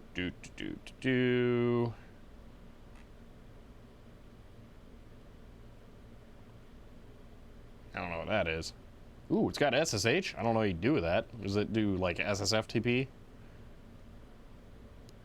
General, NTP service, cloud service. Connections. Oh yeah, by the way, connection status failed. So it probably, you know what? I bet whoever suggested that the cloud access is why they stopped using it, that seems likely. Looks like the cloud servers for this model are down. So yeah, basically completely impossible. Turning off cloud servers and not be able to use any of the WD some or another. Yeah, I'm sure I would like to proceed. Please stop turning it back on.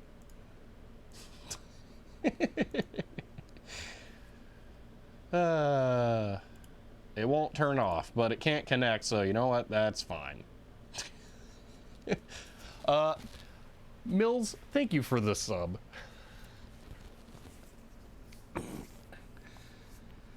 See, EX4, it does need turn cloud access off. Yeah, really. While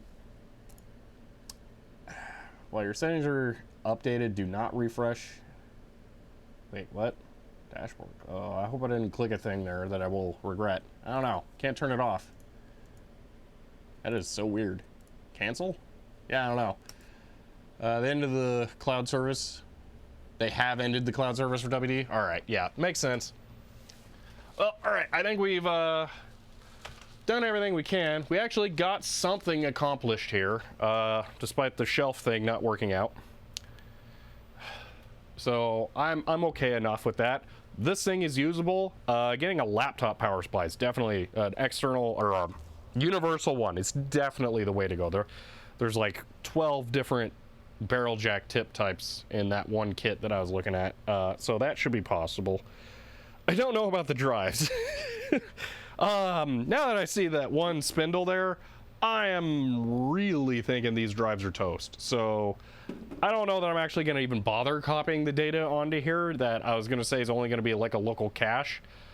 So if I have no drives, then I just don't really have a reason to use it.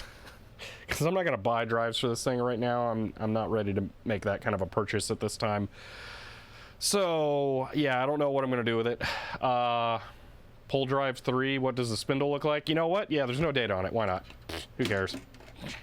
Probably looks horrible. It looks fine. What happened to 4? Who hurt you, 4? Yeah, look, no, it looks totally fine. No problems. Look at that. It's great. 4 is just garbage.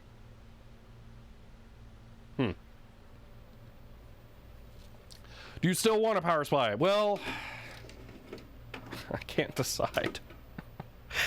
Because the thing is, if I had drives, I would use this thing. But I don't have drives. Oh, it's real cranky now, by the way. It's not like that. They have about a 50% failure rate. Yeah, so it may have just died as a drive. That would make sense. Yeah, so it seems like maybe these are a lost cause. Yeah, so I'd have to get drives. For giggles, I'll show you the other 2 drives that I said I had that you weren't going to like. Probably really not going to like these. Oops, tripping over stuff. I think I really don't like these now based on those other ones. I'm curious how horribly grody these look, though, because, man, I didn't know drives could get that bad. So I got this. This has 2 more hard drives in it. Also came with the IMSI stuff. Let's just real quick look at this. So these are as dirty as they look. They're 1 terabyte. Woohoo! 1 terabyte. Yay! Super disgusting.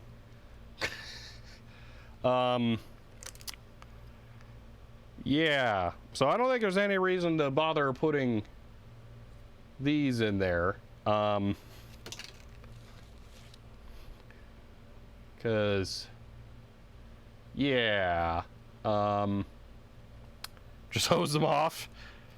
Yeah, I don't know about the spindles now that I know that's apparently a problem. I'm also a little concerned about corrosion on the bottom side of the board. Or a black drive though, that's nice. And before Shelby sneezing fit? Yeah, really. Yeah, I was gonna jokingly put these in there if the other 2 drives really were bad, but now I'm thinking like maybe not. Why is this one different?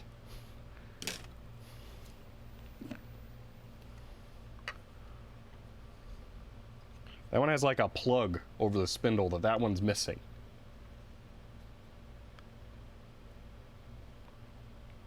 You see, perfect 1 terabyte smashy hammer. There's a sticker there. There's a bug there. Yeah. Well, you can wash them in the sink if you isopropanol rinse. Technically, yes, I could. I don't have a sink at the office that I can really use for that kind of stuff. But yeah, at this point, what's the worst that can happen? That's true. I don't have data on them. Sorry for the drive fund. I appreciate that. Spooky YNL, thank you for the 100 bits. Yeah, the 1 terabyte drives, those are, honestly, I've found that those particular WD Black 1 terabytes have done pretty well.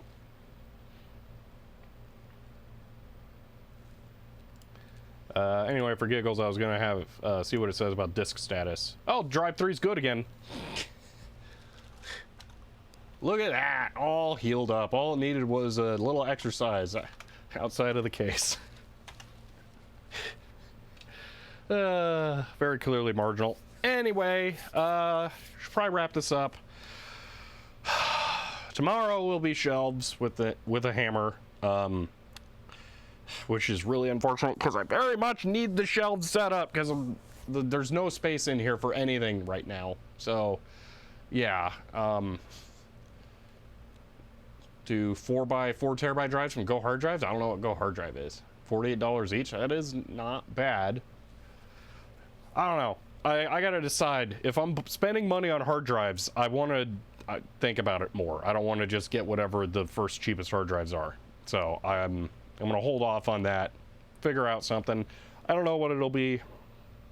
So yeah.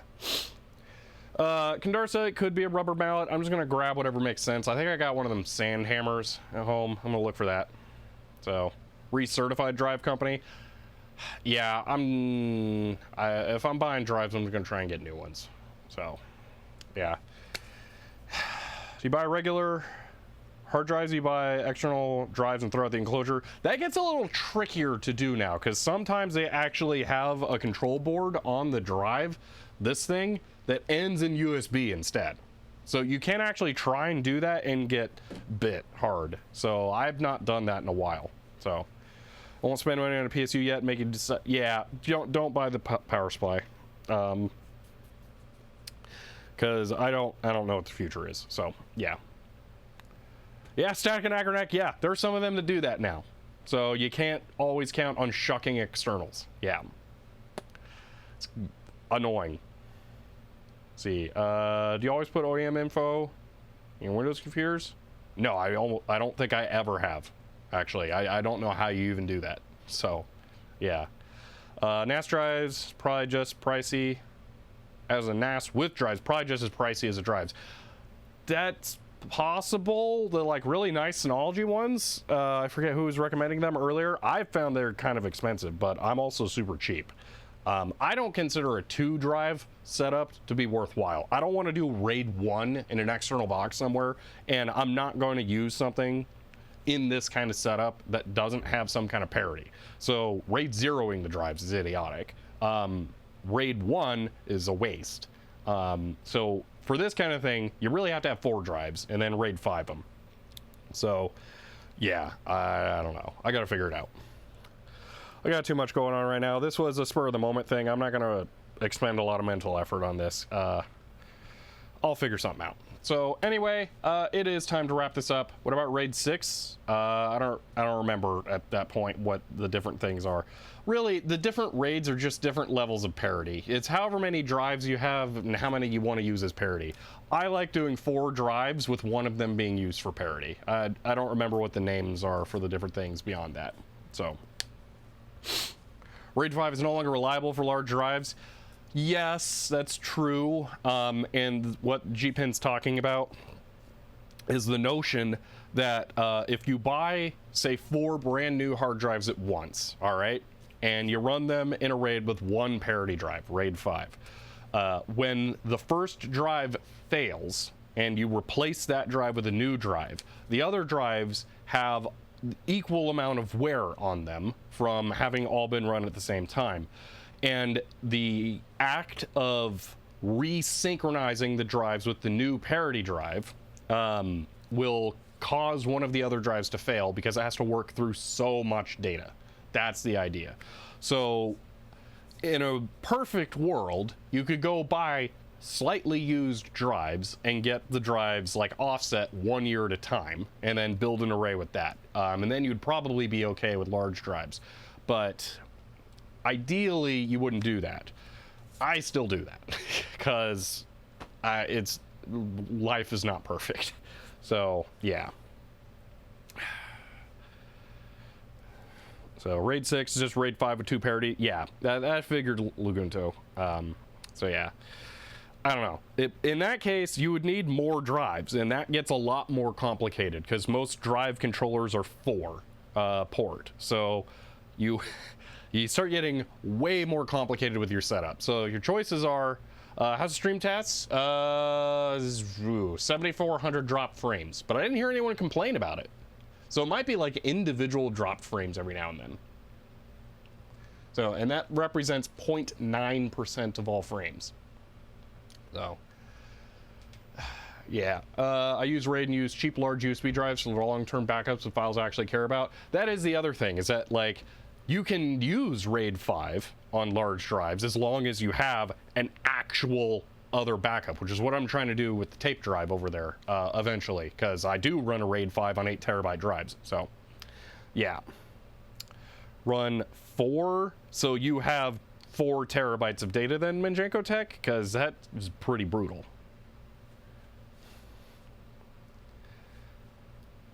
Just partition drives in half before you RAID them. Yeah. Yeah, see, the other thing is I generate so much data with so much stuff that I really need higher capacity. So I'm at a point now where I either need like 10 2 terabyte drives with 3 parity drives or something like that. That's insane. Or I just need big drives and then just run the risk of one failing and have redundant storage somewhere else. So yeah, this machine has 2 20 terabyte RAIDs. That's pretty good. I have a 24 terabyte RAID with 4 drives though. So yeah, just I like just 2 XLR drives and RAID Z1 for power usage and simplicity. That's good if you don't need that much data. The thing is that I need a ton of data storage, like a ridiculous amount. So yeah. Anyway, need to wrap this up. That's enough drive theology, however you want to think about it. There's too many opinions about hard drives. There's some facts, but you know, it's different things. So lots of funny Blu-rays for that size. Well, for me, it's the videos that I create. That's the thing. So I promise that I'm cheaper than you. For me, it's more about I either get to keep my video data or I don't. That's what it comes down to. It's not that I like have a bunch of stuff that I'm just keeping because I feel like it. It's my videos. It's whether or not I keep those. That's what it comes down to. So yeah. Anyway, I gotta wrap this up. I'm gonna run the outro here. Yeah. Where is it? Oh, it's the easy to get to button. Well, I appreciate y'all being here. This stream was completely off the rails. Did a whole bunch of weird different things. None of what I wanted to. Like, literally, I don't think we accomplished anything that I really planned on. We got the power supply changed out in the... Oh, you know what? I should probably turn off the cloud thing. We got the power supply changed out in... It only has hibernate, reboot, and log out. It doesn't have off. Seriously? Well, it's off now. We got not what I wanted done, but the only real productive thing here was we replaced a fan in that. That's it. That's all. That's the only thing of merit that we actually did today. Because we found out all the drives I thought I was going to use are toast. We got this thing kind of going. It's a huge pain to use. So yeah, I don't know what you chalk up today as, but it was a thing. So thank you all for being here. If you enjoyed this and you're watching on YouTube, you might want to subscribe. If you're watching the stream live, you're awesome. You can follow here to get notified, maybe, because Twitch is weird, whenever the next stream goes live.